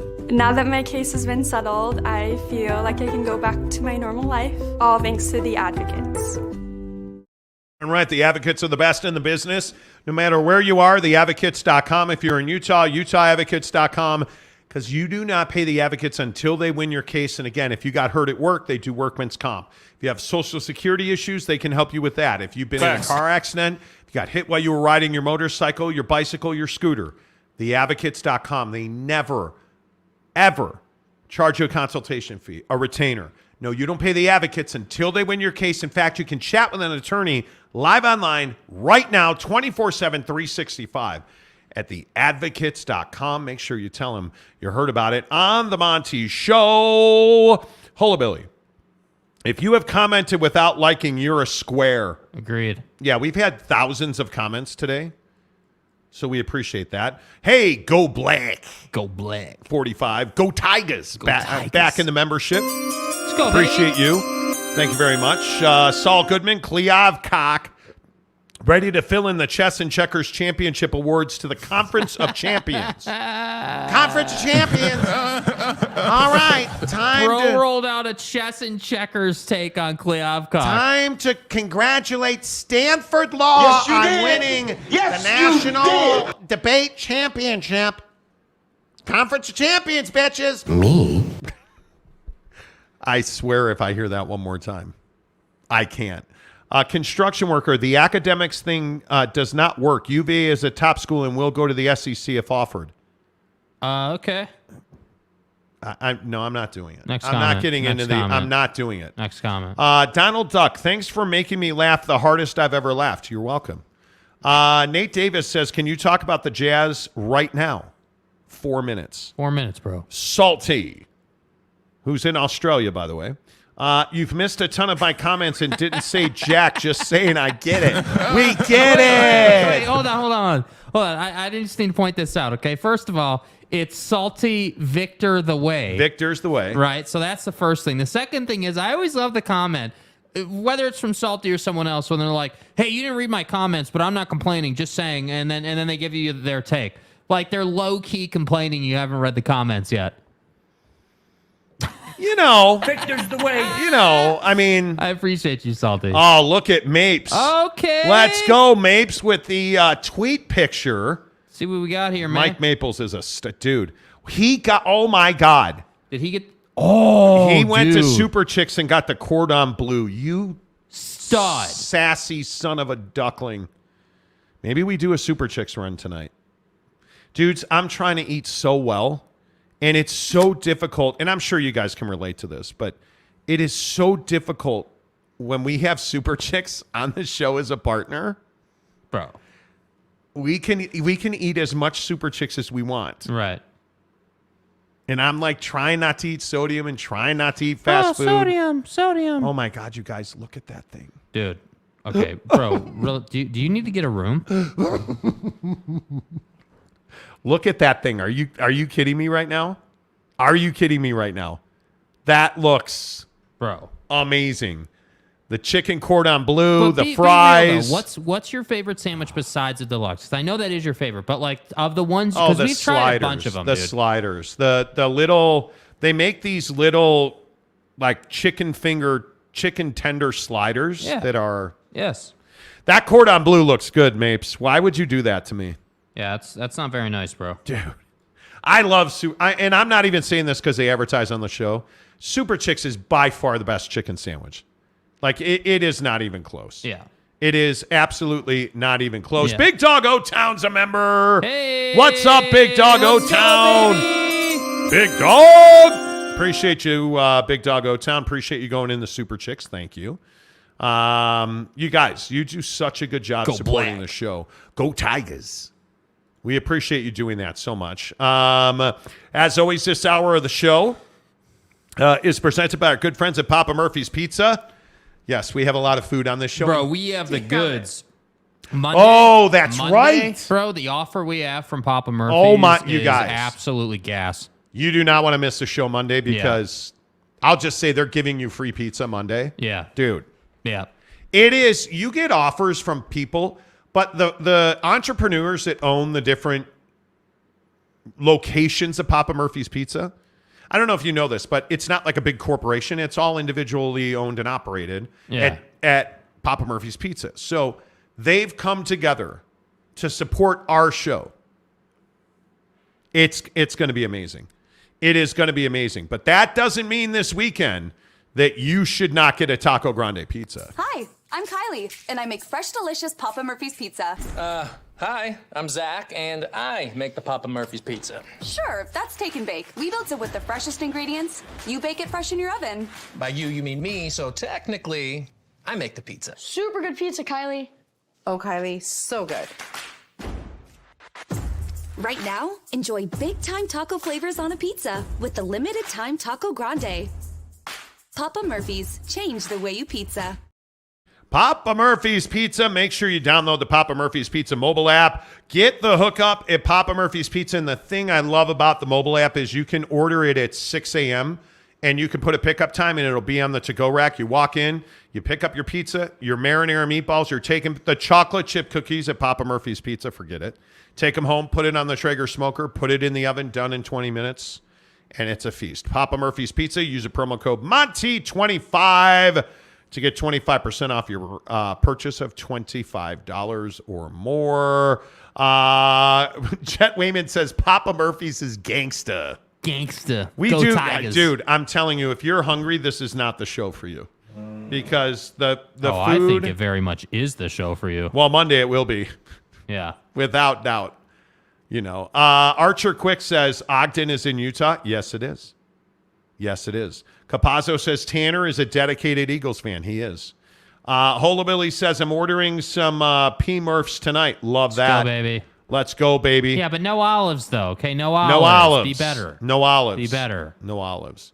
Let's see. Donald Duck says Papa Murphy's versus Papa John's. Nah, not it ain't close. even a conversation, bro. It's Papa Murphy's. Papa all day. Murphy's is so fresh. Victor's the way. Oh, God. The first move the Jazz should make is not to draft Victor. See, somebody's coming up with Victor's like the way. Victor's the way. I don't know. And now we've got an imitator. You know, I'm just saying. It is what it is. Hence the advertising. What do you mean, hence the advertising? Yeah, what does that Saul mean? Goodman, where's McCluskey, Tanner, and Meat Rocket? Meat Rocket was the first one in today. Tanner is up at Yellowstone. Yeah, he's taking vacations much like the Pac-12 presidents. Yeah, you know. Ken Williams says, the one here in Cheyenne sucks. Okay. Salty Victor's the way is a liar because he says Tanner is polite. Why would you smear him like that? Papa John's cooks your pizza, so I have to give them the win. Sorry. Oh, dude. That's fine. Nah, you have no idea, Blue bro. Maple, Oilers versus Vegas. You got to go with the Oilers, especially with Pietrangelo suspended. You got to go with the Oilers. Yeah. You know, Rick Nolan, I swear when you're salivating over Super Chicks, you gain 10 pounds right in front of your eyes. Maybe it was just the camera. Dude. Camera. You joke. It's Fact. You know. All right, guys, let's go ahead and hit the like button. We're at 245 likes today. Let's get to 300 likes. How about that? Let's get to 300 likes today while we talk NBA hoops because in 28 minutes, you're going to get the Knicks and the Heat. So Monty Makes You Money coming up in 28 minutes. Here's a question for you. Should the Phoenix Suns blow it up altogether? So I don't know if you, I'm sure you did. How did you not? Because it's garbage. Deandre Ayton's a scrub. And There's no doubt about it. We had a long debate on this show when they re-signed him this summer. Yeah. And I told you they shouldn't have done that. They should have traded him because the day they traded Rudy Gobert to Minnesota. Yeah, that's not how you say his name, right? What? It's Rudy Gobert. Oh, wow. Is it really? You know. The day they traded Rudy Gobert to Minnesota, I thought it was a huge mistake not to execute the DeAndre Ayton trade to the Jazz. Yeah. And it was a matter of draft picks. They didn't do it. And then he got an offer sheet from Indiana, and the Suns matched. And it's a huge mistake. Because he is soft as hell, dude. And he is the reason that you are not going to go to the Western Conference Finals this year. I'm 100% a believer in that. Yep. I think that there are a lot of questions around the Suns. Chris Paul, you cannot pick up his $30 million option. Cannot do it. And I don't think they will. But what about Kevin Durant? Your boy, right? Yeah. Stay hard. Is Kevin Durant still Kevin Durant?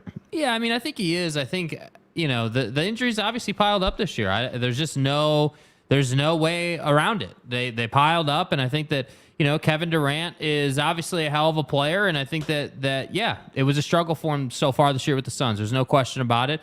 I will say I think the synergy between him and Book was fantastic. I thought they played really well together. Obviously they had to learn a little bit, and I just, dude, the timing of that injury, you all remember, right? He rolls his ankle in warmups. The timing of that is brutal. And so he goes out with injury. They don't play together for a while, and it just didn't work great. But I do believe that Kevin Durant is still that guy. Now, if this persists next season where Kevin just isn't making the shots he typically makes and he falls off, okay, then we can say he's not that guy. But I think the tough part is that you traded away so much to get him.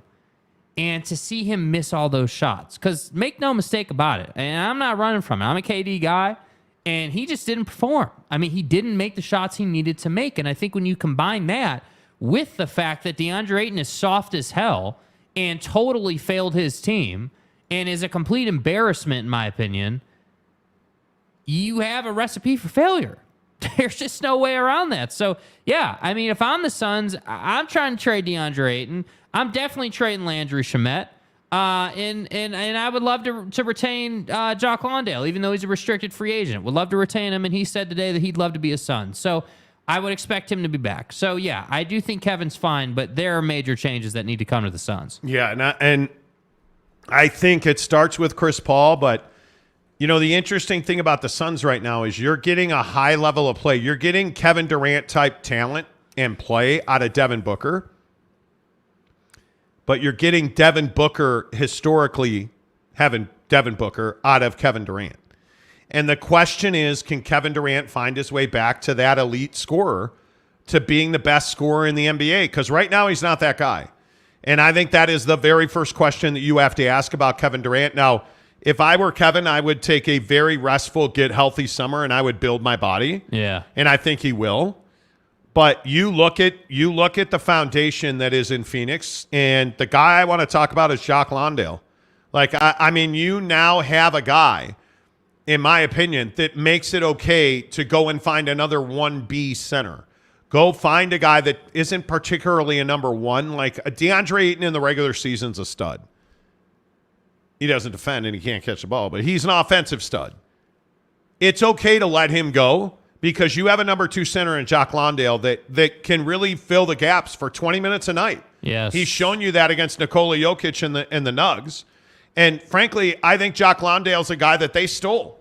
And you look at the way he plays and you look at his want to and his desire. Yes. I think Jock Lawndale is exactly what they need, and they need to trade DeAndre Ayton. They need to dump Chris Paul, and they need to go and refill their wings because you missed Mikal Bridges. Mm-hmm. And the other question about KD is, did you give up too much?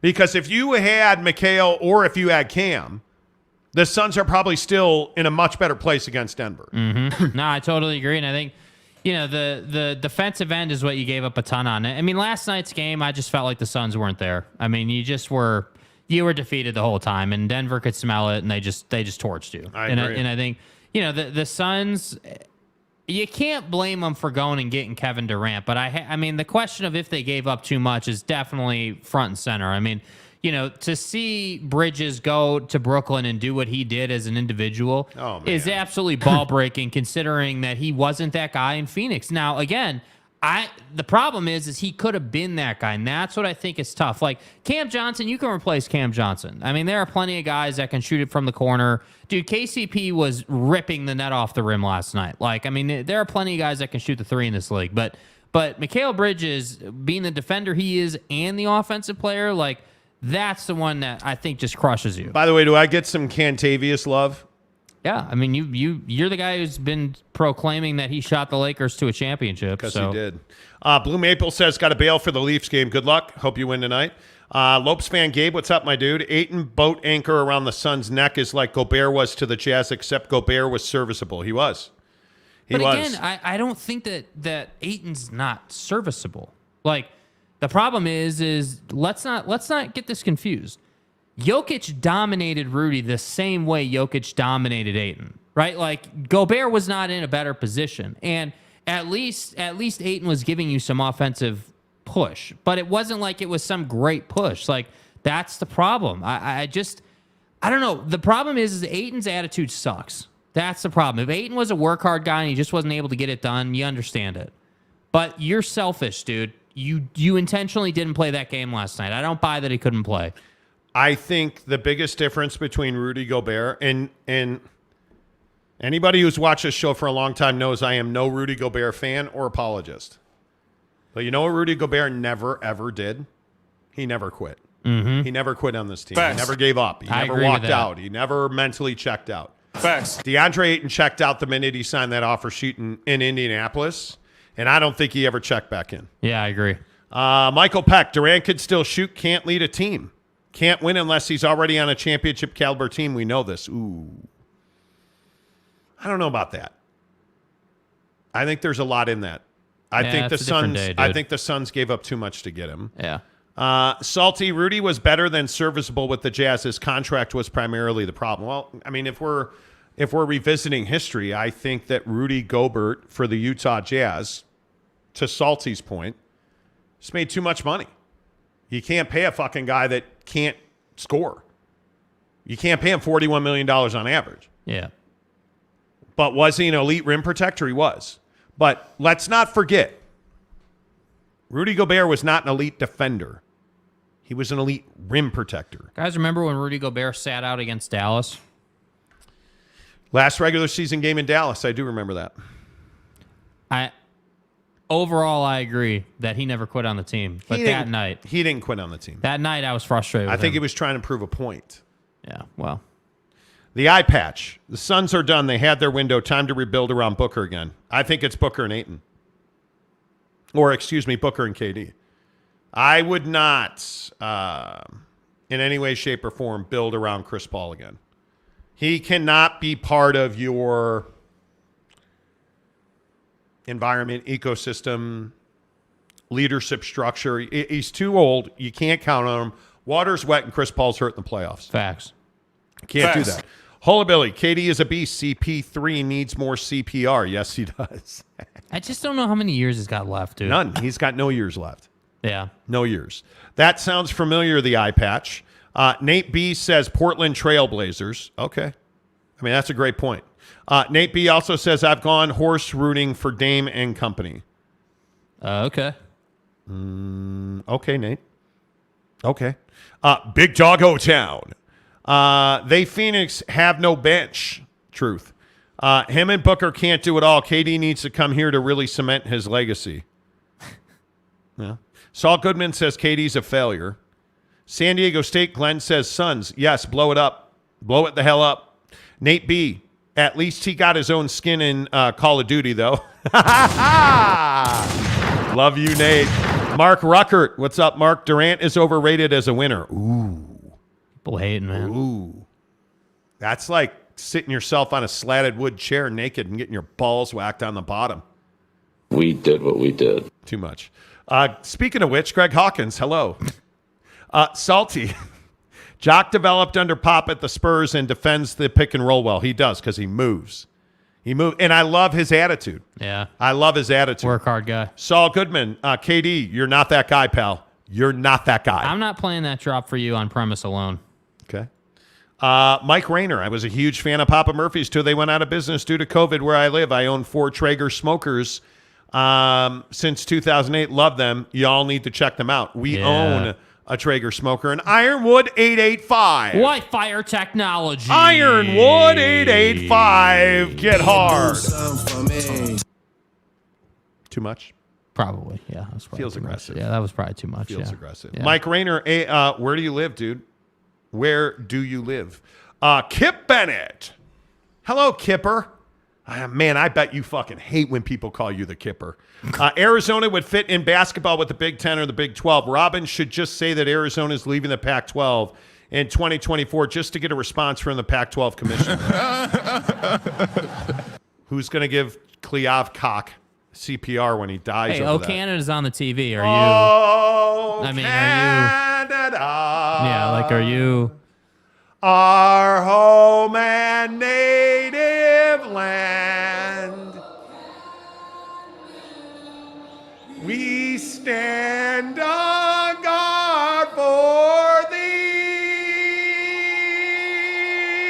God keep our land glorious and far. Dude, I'm telling you, if you do not know "O Canada," you're not living your life. It is, with all due respect, Ken Williams, please don't blow your cowboy hat off. You're a terrible conservative. It's the best national anthem ever. Oh, Canada, we stand on guard for me. Dude, I love "O Canada." Okay, thank you for enduring during the "O Canada" portion of the program. Yeah, hope your speakers were turned up. Okay, Monty, don't quit your day job. Right? Capazzo says, who let the sirens loose on the show?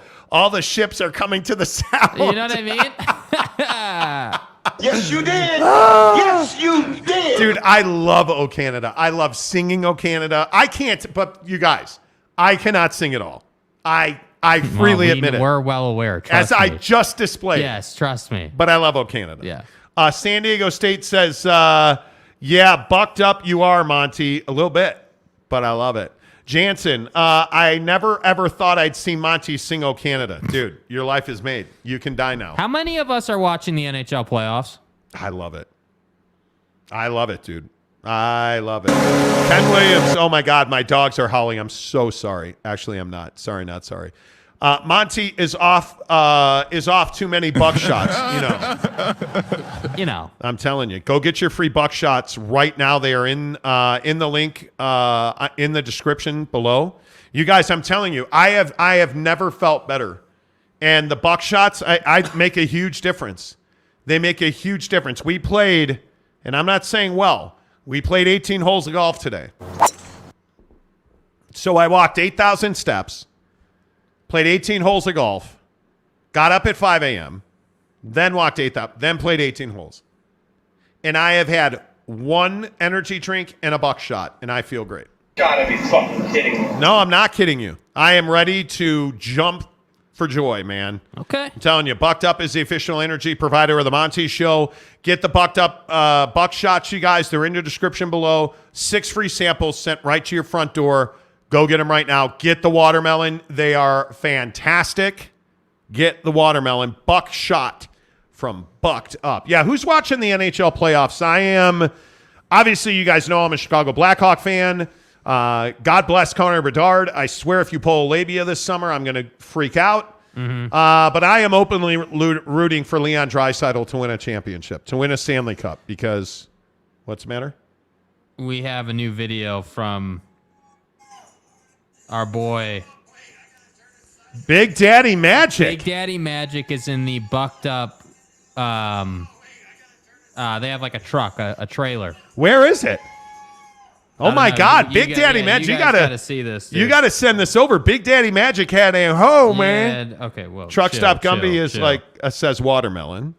Salty Victor's the way. Does Tanner like buckshots, Monty? I have no idea. Oh wait, hold on. Don't accept that. My apologies. Okay, we'll decline it. Let's see. What did you shoot, Monty? 113? No, I shot 86. That is not nice, dude. I'm not a good golfer. And I'm not trying to hide this. I talk about it on the show often. I am not a good golfer. Right. But today I shot actually 84. Back-to-back rounds of 42. Right. And I'm telling you, if I ever figure out the driver, you guys are fucked because I'm coming. I'm telling you right now. Look, Prime, take it easy, okay? I'm coming. I'm coming. And it's PXG. Meet me at the PGA Superstore. You know. If I ever figure out the driver, you guys, it's over. Because on this course we were playing today, there is a brick wall that runs down, like a retaining wall that runs down the left side of the course. A par 4, 371 yards. Oh, no, 402. I don't know what it is. It doesn't matter. Yeah, it's called 400 yards. Yeah. About 110 yards, my ball ricocheted off that wall so hard, it went all the way across the fairway. I pulled my driver low and hard, as I'm apt to do. Low and hard. And it hit that wall, ricocheted across. I dropped a little 8-iron right about a foot off the green. Parred the hole. So if I could ever hit a driver. And the other thing I did today, I swear, I almost lost my shit over a hybrid. I swung and missed on a hybrid 2 swings in a row, and dude almost snapped his hybrid in half. It is so frustrating that when I hit that hybrid, dude, boom, gone, out of here. Yeah. Like I hit the hell out of that thing. Dude. LMAO Big Daddy Magic. Dude, wait till you see this video. Yeah, we got it. We got it coming here shortly. There you go. Right, there it is. Holabilly says Edmonton is not winning at all. Sorry, Mont. Who you think's going to win it all? Toronto. Please. Toronto. I think Florida is probably the best of the business. Left right now. Once you figure out the driver, your irons or putter will start to suck. Thank you. Dude, he sent another one. Did he really? Yeah, bro. All right, let me get this first one in here because Big Daddy Magic is out representing. First of all, we got to get him a new shirt because my guy is wearing an old shirt. He's wearing our Big 5-0 birthday bash. Bro. What? The view in these videos is crazy. Get fucked up! Oh, wait, I got to turn it sideways. Did you guys, that is Big Daddy Get Magic. fucked up! Oh, wait, I got to turn it sideways. Oh. Where is this? And how am I there? Peeny's there. How am I not living my best life? How am I not living my best life? Somebody needs to explain to me. I think I have Peeny's number. Do I have Peeny's number? I think you have Peeny's number. I think I have Peeny's number. You guys know Peeny Katoa. You guys, the former BYU football player. Yeah, dude works for Bucked Up now. How crazy is that? Do I not have his number? Bro, how do you not have Buddy's number? I know I had his number. I'm trying to. Big Daddy sent another one that I'm trying to get going here. I want to try and call Lopini Katoa. And let's see if I could spell his name right. Okay. Wow. Are you serious with this video? Preview. Dude. Yeah, bro. The preview is crazy. Yeah, that's what I'm saying, man. I know I have his number somewhere. It's got it. There it is right there. Let's see. Do I have his number? All right, let's go. We're texting Peeny, trying to get him on. Let's see. He's in. So what is this thing? They're doing some event. I don't know much about it. They have a trailer. Bucked Up does. Yes. Look at this shot of Big Daddy Magic. Yeah, so Bucked Up has a trailer set up, and Big Daddy Magic went down to the trailer setup. Whoa, went down? Take it easy. Yeah, so he goes down to the trailer setup. Monty Show! Okay. Monty Show, here we go! Monty Show. There you go. Look at big homie, man. Look at him representing, dude. I know I have Peeny's number. I know I do. It is going to... I'm terrible. Oh, you know where it is? It's in your... it should be I just looked in my email. No, it's in there. They were... Okay, Anyway, sorry, this is probably not enjoyable for you guys to watch. It's not. I'll try to get him on. What is... Show! Okay. Monty Show, here we go! Monty Show. There you go.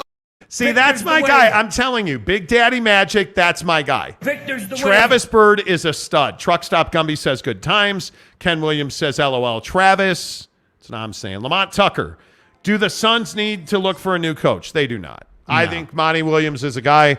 Durant and Booker clearly like playing for him. By the way, damn it, Florida took the lead. I'm telling you that Florida is the best team left in the Stanley Cup playoffs. I think they are going to give Edmonton everything they can handle. And I do think Edmonton advances. You want to talk about what's time to blow up. The Maple Leafs are what's time to blow up. But this is the best year they've had, though. Oh, my goodness.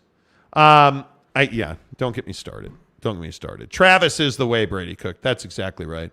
Hurricanes are the winner of Seattle. Dallas is winning. Nah, I don't know. I think Florida is going to advance tonight. You'll figure out the driver. You need to keep those wrists proper. Dude, seriously. Monty Rand, I don't think Mrs. Monty would be a fan of you living Big Daddy Magic's lifestyle. Victor's No, the way. I'm pretty sure she wouldn't. Jansen, Lopini Katoa was one of my favorite players to watch at BYU. Yeah, we'll get him on the program, dude. We will. We need to. I'm kind of annoyed that I don't have his number handy. You know, like, I'm terrible about that. Somebody will give me their number, and then I just don't have it. And it's annoying as hell. Yeah, I mean, the struggle is that, it's like, oh, well, hey, by the way, hey, did you know that Peony works for us and XYZ and it just gets lost. That's the hard part. Is like, it's hard to. I have his email. I don't have his phone number. Dadgummit. It's fine. It's casual. It is fine. It's all good. Anyway. I'm trying to figure out the driver, you guys. If I ever figure out the driver, because my irons today were actually pretty good. The wedge was really good. I can really chip around the greens. I can really chip. I can really putt. But, man, the driver just – I'm wasting 2 strokes a hole that requires a driver because I just can't hit it straight. I just can't hit it straight, and it drives me crazy. I'm just going to keep playing. I must admit, that was pretty impressive. That dude is passionate about you guys in the show. He is, Salty. He is, dude. Mrs. Monty is here. I think he's at Fit Fest. Oh, is that where that is? Is that where that is? Okay, no, you did not. I've had 6 bucks in 4 minutes. Bro. No, you did not. Dude, bro, chill, bro. No, you did not. That's crazy. Brady, I agree again. He is the way. Mark, did I miss some Jazz news? All right, let's talk about this real quick. Who should the Utah Jazz draft? Now, my guess is, and I could be wrong, I think the Jazz are top 10. I do not think they're top 5. I think Victor's the way. I think for the Detroit Pistons or the Houston Rockets, Victor's the way. Victor's the way. But like, look at the second pick: Scoot Henderson or Brandon Miller. Yeah, I think you have to go with Brandon Miller, unfortunately, but I just don't like Brandon Miller, dude. I'm tired of Jalen Carter, Brandon Miller. I'm tired of these guys who can't get their life together, dude. Like, what is it that difficult to be an athlete? Like, that difficult? Is it that difficult to go the hell home? I think for some guys it is. Wow. I mean, you're Jalen Carter. Did you guys hear the story, the update on Jalen Carter, the former defensive lineman for Georgia, now with the Philadelphia Eagles, was driving on a suspended license the night that he was racing a Grand Cherokee Trackhawk. It really bothers me, dude. Which is a massive motor, huge engine, very powerful. A teammate and a Georgia staffer were killed in an accident related to him. He has pled guilty to it, essentially. No contest, I think, officially. And now it comes out today he was driving on a suspended license. I think it's really difficult for guys like that to just stay home. I think it's really difficult. Oh, Mrs. Monty is shacked up with the dogs right now. Mm-hmm. I think it's difficult for guys like him to stay home. Honestly, I think that's the God's honest truth. I would take Brandon Miller because he's a more skilled player. The problem is if the second pick is Brandon Miller, that means the Spurs are probably getting Scoot Henderson, which is terrifying. But that's fine. And then you look at like 4 or 5. Here's another question. Azure or Ammon Thompson? Ammon. I'm going Ammon Thompson. Yeah, and that is the guy. If I'm the Jazz and I can get Ammon Thompson, he's exactly what you need. He's a 6 foot, 200-pound, 2-guard playmaker. He can be a point guard. Combo guard, yeah. Yeah, he's everything you want. Yeah. He's an elite athlete who could absolutely be a trigger in the offense for the Jazz. Yeah. I think he's absolutely a guy that the Jazz should want. Ammon Thompson, I think, has the potential to be the best pure, offensive spark plug in this draft. He is, I believe he's that good. Yeah, no, I completely agree. And he's I dynamic. think he can be that generational point guard the Jazz have not had. But my guess is the Jazz will wind up somewhere 7, 8, 9. And I think Jarris Walker from Houston would be phenomenal as a power forward. But the other guy that I hear a lot about, and he is now in most mock drafts at number 9 for the Jazz, is Taylor Hendricks from UCF. And I think he's fantastic. Nobody knows who he is. Nobody scouted him because he went to UCF. But he is a rim protector. He is a guy that is a defensive rock star. Mm-hmm. I love the guy. I mean, I wish he was more of an offensive. I think he's a 10-point, 10 rebound guy. He could be a double-double guy in the NBA. That's what I struggle with his game. You have defense in Walker already. You don't need another defensive guy. You need someone at power forward who can play offense. But I think he shoots a three really well. I think he has a chance to be a 40% three-point shooter in the NBA. He's got tremendous size at 6'9", 205 pounds. I love that dude. But, again, this all comes back to Victor Wembanyama because I think that's who most people want the Jazz to draft. Victor's the way. I'm not that dude. Not a Victor guy. I am not that guy. Katie Rader's back to say, oh, my God, Monty, please move on from the NBA. Go to the beginning of the show, Katie. We did a phenomenal 2.5 hours on the Big Ten, Oregon, and Washington. By the way, you guys, we're 38 likes away from 300 now. Let's go. Look it up. Well over 3,000 views today. Thank you for that. Brandon Butler says, where did the Jazz news go?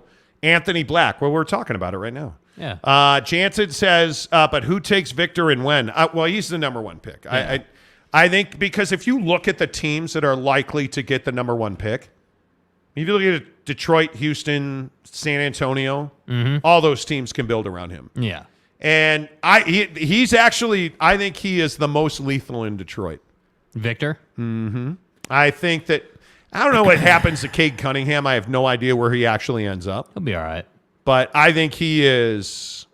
Yeah, I mean, I think they have a nice setup for him. I just think, I don't care what thread he's wearing, dude. He's going to be an injury report guy. He's going to be someone who can't stand up in the NBA, man. There was a fresh highlight out today. Bleacher Report was all over it about how he's elite and he's got a handle at his size. And I'm watching this play and I'm like, dude, how much space are you giving this guy? The guy's crossover is as long as the day. And you're giving this guy a ton of space? I just don't quite understand it. I really don't get it. See, and I think this is one of the questions about Victor Wembanyama. Does his skill set that is allowing him to dominate in France, does that immediately transfer to the NBA? And I don't think it does. I agree with you. That crossover stuff works in France, but he's long and he's got a lot of holes in his handle. Yeah.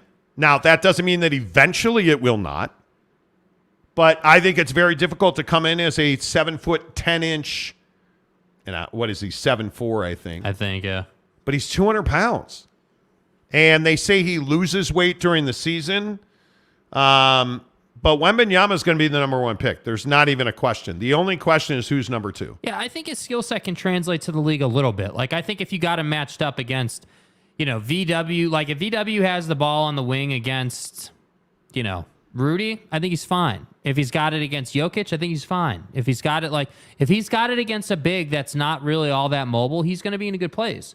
But you're not going to put him in a one-on-one matchup. Against Joel, he'd be in trouble. Joel would dominate him defensively. The other part of this is I think a lot of people believe that Victor Wembanyama is an elite three-point shooter. He's not. Not yet. He's not. And he has the build and the arm. He has the wingspan to be a very good three-point shooter. Yeah. But he's not like a 40% three-point shooter. So, I mean, right now he's shooting under 30% from three in France. Yeah. Where he just goes over dudes. So I think there's a lot of development there. If he goes to Detroit, he's going to become a monster. Because I still don't believe until they trade some of those guys or shift that roster, they don't know how to win because they've never been taught how to win games. Agreed. They've never been taught how to be professional basketball players. And I think it's terrifying to hear veterans say, please don't believe that this is what the NBA is like, because it's not. There are guys in this league who say to Kenyon Martin Jr., hey, dude, this is not what the NBA is like. I just want you to know that. Yeah. Enjoy it now, because when you come to a team, you're going to have to be a professional. Yes. That's terrifying. Look how much talent they are wasting there. So I'd be careful with that. Hullabilly. I've been saying this in a chat for a year, it seems. Take a Thompson twin. I'm with you, dude. Yeah, dude, I'm with you, man. Ammon Thompson. Salty, whoever gets the number 1 pick will take VW. Surely has to. Yeah, I don't know. I don't know how they don't. Yeah. Oh, yeah, Jet. Yeah, the Jazz trade the pick. I think they move down. If they're in the, I don't know why you wouldn't. It'll be interesting to see. Yeah. I don't think this team needs 5-6 young guys on the roster. No. I don't think they do. Julian, let's say the Jazz were the number 10 pick and want to trade for Scooter Thompson. What do you think that would cost? I mean, if they're number 10, let's just do some quick surmising. You're probably trading with Orlando, Portland, Charlotte. You better hope it's Orlando or Charlotte. Yeah, I mean, you're probably 3-4 picks and a young player on your roster. Because Portland's not making that trade with the Jazz. They don't want to see Ammon Thompson in the Western Conference, for a decade, because he's that kind of talent. I think it would take multiple picks. But if I'm the Jazz and I really want Ammon Thompson, I'm giving up multiple picks and I'm trying to get Ammon Thompson. But we'll see. I don't know who Danny likes. I haven't talked to my Jazz guy in a week. I don't know who they're really targeting yet. Salty says, Katie, I entered football for 2 hours. Don't be unreasonable. You did. Apparently, the Deseret News used us as a source, according to Greg. I have no idea. Could not tell you. Sarah Todd used us as a source. No, the Deseret. Dick Harmon. Oh, well, Dick's a legend. Interesting. Wow, did he really? I'm looking. Hang on. That's I'm really honorable if he did. I love Dick Harmon. I think Dick is by far the best writer in town. No doubt, especially on BYU football. So that's amazing. I don't know. Let's see. Hullabilly. More like Victor Holmgren, injury prone. Well, I hope not. Listen, I hope he's healthy and he never has an injury. Yeah. It's not likely. But I'm tired of the Zion Williamsons of the world. I am tired of the number 1 pick or the high pick missing games. Like, I'm tired of Chet Holmgren. Mm-hmm. How much better would OKC have been if Chet was healthy? I'm tired of that. I'm tired of Blake hurting his knee and missing the first year. I'm tired of guys showing up from the draft and getting hurt. Like Cole Anthony or all these guys that have missed time. It's what's so remarkable about Walker Kessler. He didn't miss time. The guy played a lot of games. It makes me nuts. Yeah. It makes me. Did you find it? I did, yes. He used us as a source. Okay. I like that. That's all good. Nate Davis. I say Jazz should get the Duke player. It's a point guard. You think the Jazz should get a Duke player? Oh, I know who you mean. I can't think of his name. Not Grady Dick. He went to Kansas. I can't think of his name, but the Jazz are going to be much higher than that. I don't see any way that Derek Lively. Are you talking? No, he's a center. He's not a point guard. Where's the Duke roster? I would have to look. If they're going point guard, I seriously doubt. Why can I not think of his name? Oh my God. We've talked about him at length on the show. I'm old. That's why I can't think of his name. But I think Ammon Thompson's upside is much, much larger. Right. Much, much larger. So, but that's just my opinion. And again, I don't necessarily believe that the Jazz pick in the top 10. They could if they want to. Mm-hmm. But if you're in the top 10, I don't know why you would trade that pick, because if you think about names that you can, even guys like, Wallace or Dick or, Taylor Hendricks, again. Yeah. Anthony Black from Arkansas, who I think's a stud. You would do well with Jarris Walker from Houston. You would do well with Cam Whitmore from Nova or the Thompson twins. You cannot go wrong here. But even if you get lower, a Jordan Hawkins from UConn or a Chris Murray from Iowa, Kobe Buffkin from Michigan, you're not going to miss. On a Greg Jackson from South Carolina, you're not going to miss on a Nick Smith, who I think is the best Arkansas player in the draft. Yeah, Nick Smith. You're not gonna miss on those guys. And if you look at who's another Michigan guy, a Jet Howard. It's a coach's kid. Yeah. Now those are bottom half of the first round guys, but your top 10 guys, you're not going to miss. It's going to be really hard to miss on a guy this year. Yeah. Now, they are very talented. Are the Thompson twins a question? Well, yeah, I would say they are because they went to overtime elite and they didn't play in college. I think that's a huge question. I'd rather like a Brandon Miller. I've seen Brandon Miller in big games. I've seen him in big games. I know what he did at Alabama. Yeah. I know the kind of player he is. He's a 6'9", 200-pound forward. How are you going to miss on that with his skill set? I think once you get to the bottom of the first round, and you're probably going to have a hard time missing, I legit think you could have 20 stars in this draft. But as far as point guards go, man, I think you're going to have a really difficult time screwing up this draft. Absolutely. I think it's deep. Yep. So, but that's just me. All right. All right. Time for Monty Makes You Money. We are underway in the NBA. Does anybody have belief the Knicks can pull this off? Well, you know who's officiating this game tonight? Why bring it up? Scott Foster. Why bring it up? Why do that, Jake? Dude. Why do that? Knicks, Heat in Miami, 6.5 points, 207. So wait, you're telling me you don't think the Knicks can score? That's what you're telling me here, right?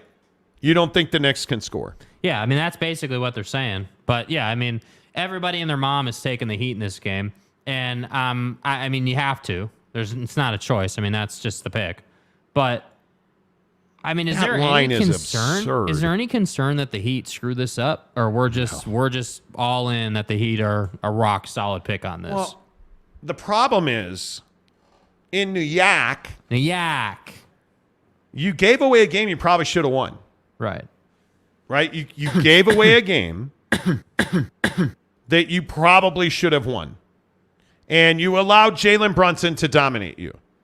And this is where the whole Kyle Lowry conversation comes in for the Heat. Because everybody's like, oh, Kyle Lowry. He's dominating. Look how fat his ass is. Fat, first team all fat ass. Like he's old and he's got pumps and a bump. Kyle Lowry, he's awesome until he's got to defend. And then you forgot that Jalen Brunson is him. Right? Like Jalen Brunson's a bad dude. And you get a guy like Jimmy who gives you 19 points. Sorry. Oh, Himmy Butler. Yeah. 19 points ain't getting it done. 19 points ain't getting it done. I'm just telling you right now. Not when you get 38 from Brunson and 24 from Julius and 26 from RJ Barrett, who suddenly woke up and figured out he's a basketball player. Right? But the Knicks essentially got nothing. 8 points total off their bench. This game Miami should win. Yes. If this goes back to New York, you're in trouble. Agreed. You're in trouble. Agreed. Miami's winning this game. This is very different than Celtics 76ers, man. This is I just don't know how you go against the Heat in this game. Because the one game in Miami was close-ish. Right. Wasn't really that close. My feeling is the Heat are going to win this game, and it's going to go over. Yeah, and I feel like this is a game where Jimmy knows, hey, Himmy, please. Himmy Butler knows it's go time. It's time to end this series. It's time to be done with it. It's time to get on with it. Like, he knows that. So I would expect, a 40-piece nugget out of him tonight. This is a big deal now. And I think the guy that's going to make or break this game is going to be Bam Adebayo. Bam's got to play, and Bam's got to play well. Because when you look at that last game in Miami and you look at the numbers of this team, you got a massive performance out of Himmy and a pretty good performance out of Bam Adebayo, and that's what it's going to take. Yeah. Because I think when guys like Gabe Vincent can't be the guys that are your number two. I love Gabe. Yeah. I love him, and I think he's a baller. He's not ready to be number two on this team. Totally agree. And I look at Kyle Lowry. He gave you 26 minutes and 15 points in that game. Caleb Martin gave you 26 minutes and 10 points.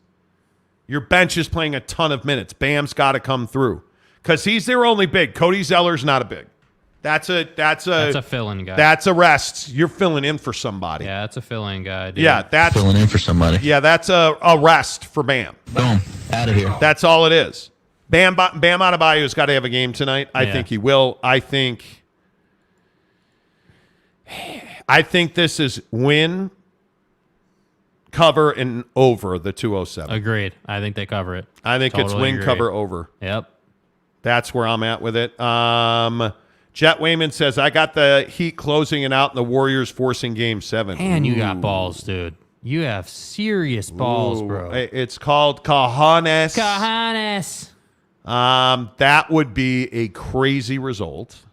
All I have in this world is my balls and my word. Aaron Wilson, I can't wait till the NBA is no-touch horse. Okay. C. Kaufman, I miss the old NBA where it was more physical. Agreed. Me too. Tired of the flopping. Did Salty cry about NBA talk again? He did not. Monty Rant, how is Paige, Jake? Plans this weekend? Paige is good. Paige is we very may good. or may not have plans. Travis Bird, they're taking Victor. I'm dedicating this MMA like the Victor. Victor's the way. Victor's not the way. Victor's the way. Victor's not. He's not the way. Katie Rader says NBA blah.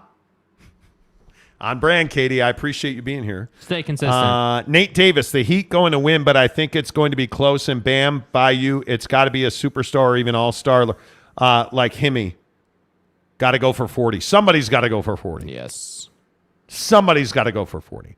All right, Game 2. Warriors. Lakers.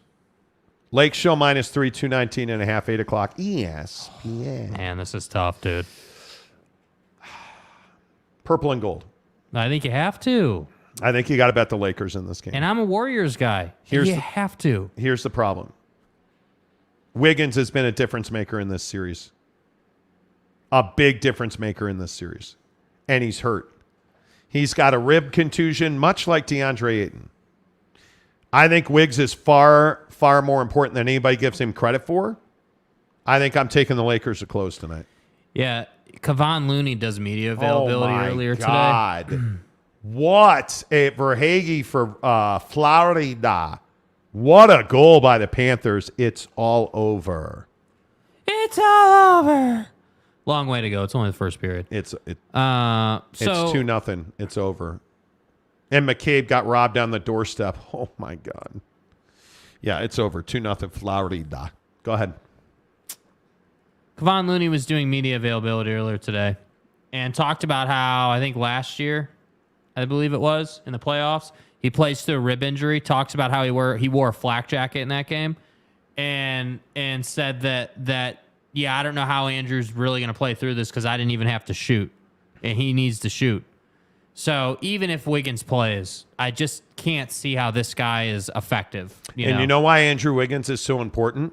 Because Jordan Poole sucks. He does. Nick Saban is a better man than you are. Jordan Poole's a problem. Hey, cow turd. Jordan Poole's a problem.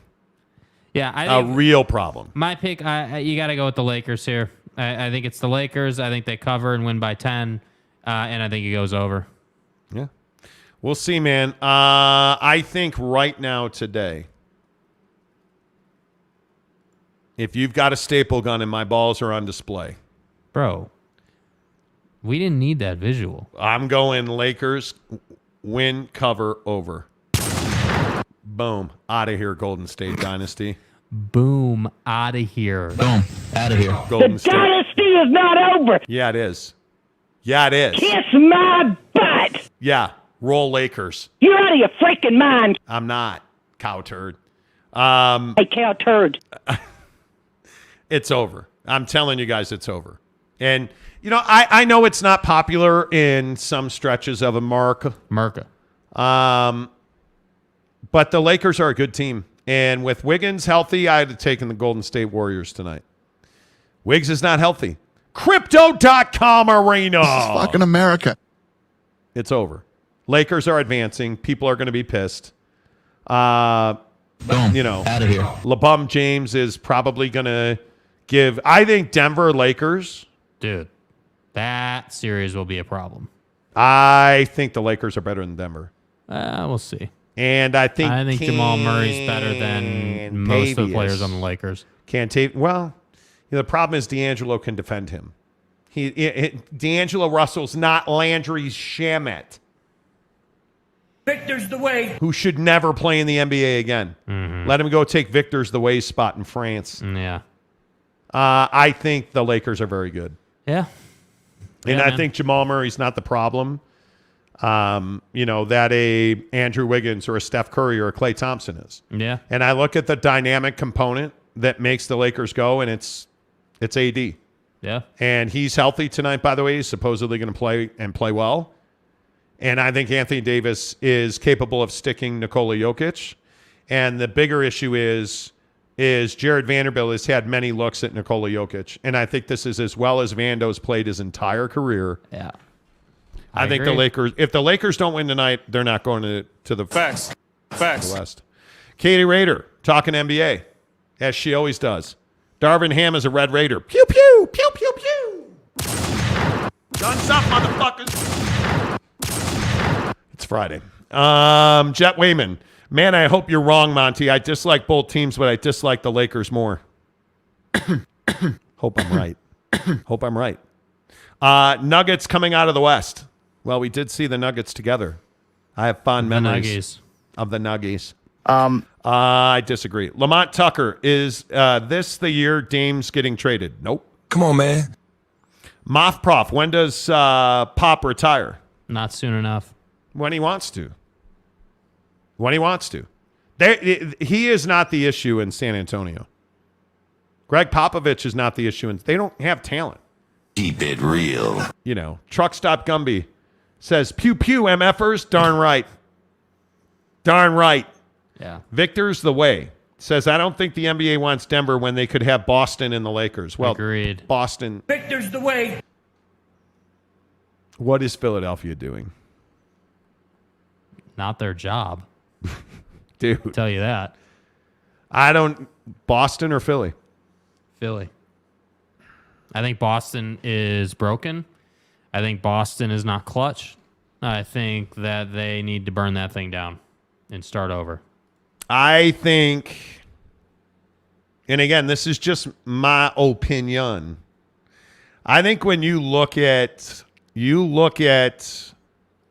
when is that? That's tomorrow, isn't it? No, it's Sunday. Damn. Game 7 would be Sunday. Is Sunday, Sixers and Celtics. Yeah, I'm taking Joel all day in that game. Nah, I'm taking the Celtics at home. Stop. Fuck, Boston 6.5? You're not seriously taking Boston.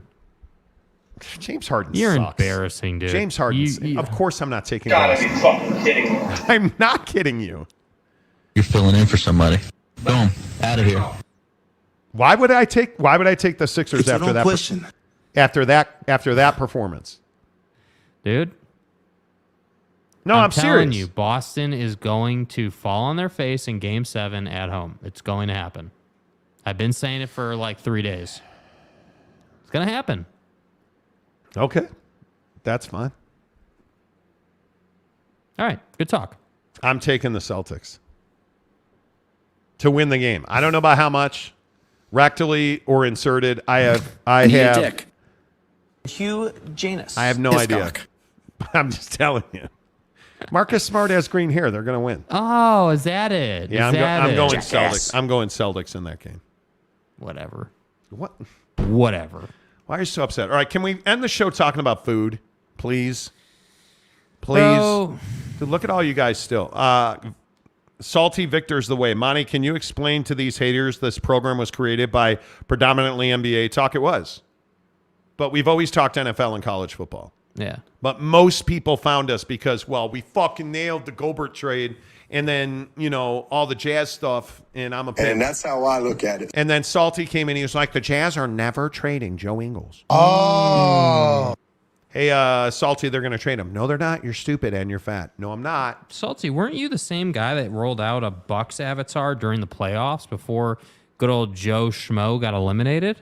I mean, I'm just... Bucks are winning the whole thing.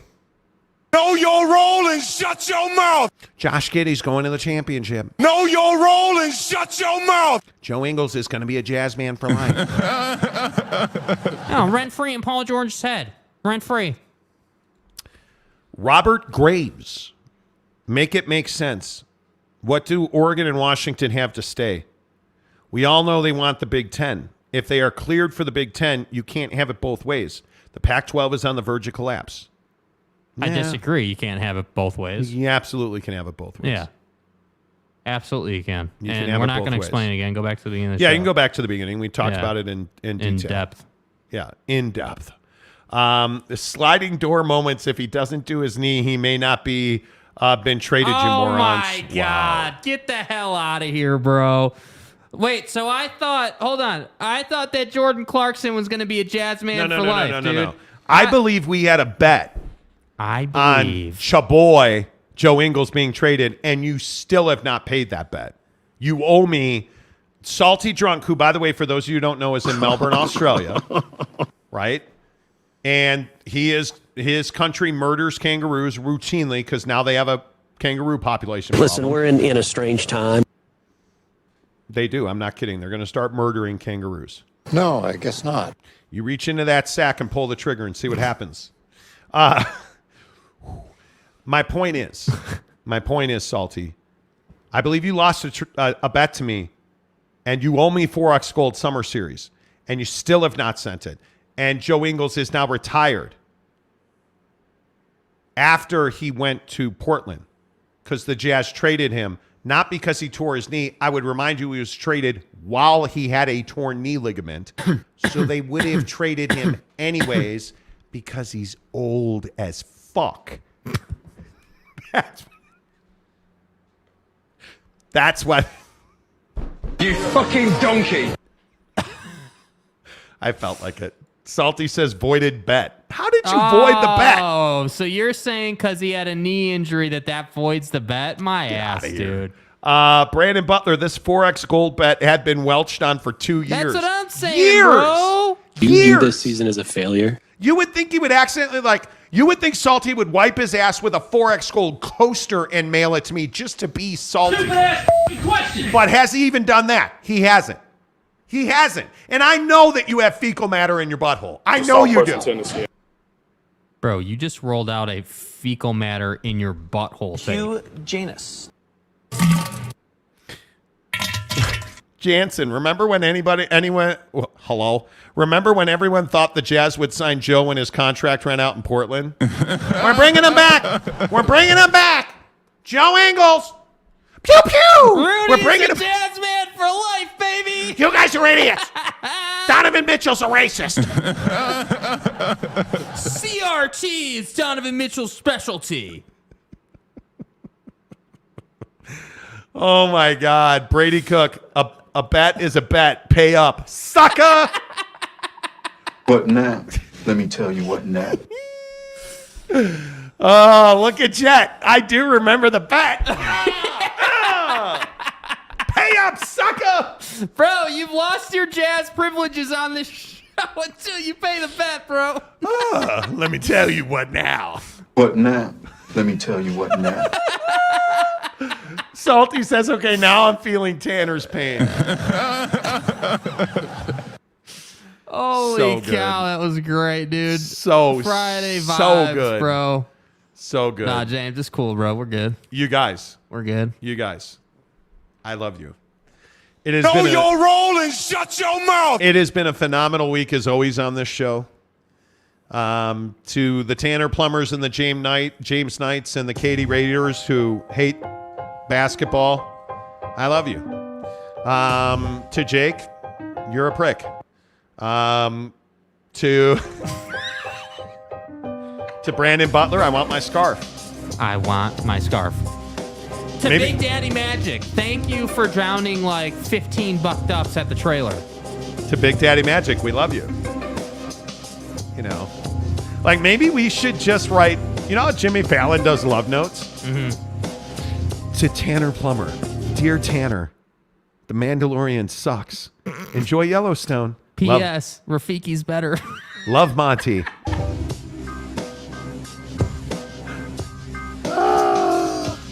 Until Monday, say goodbye, Jake. Goodbye, Jake.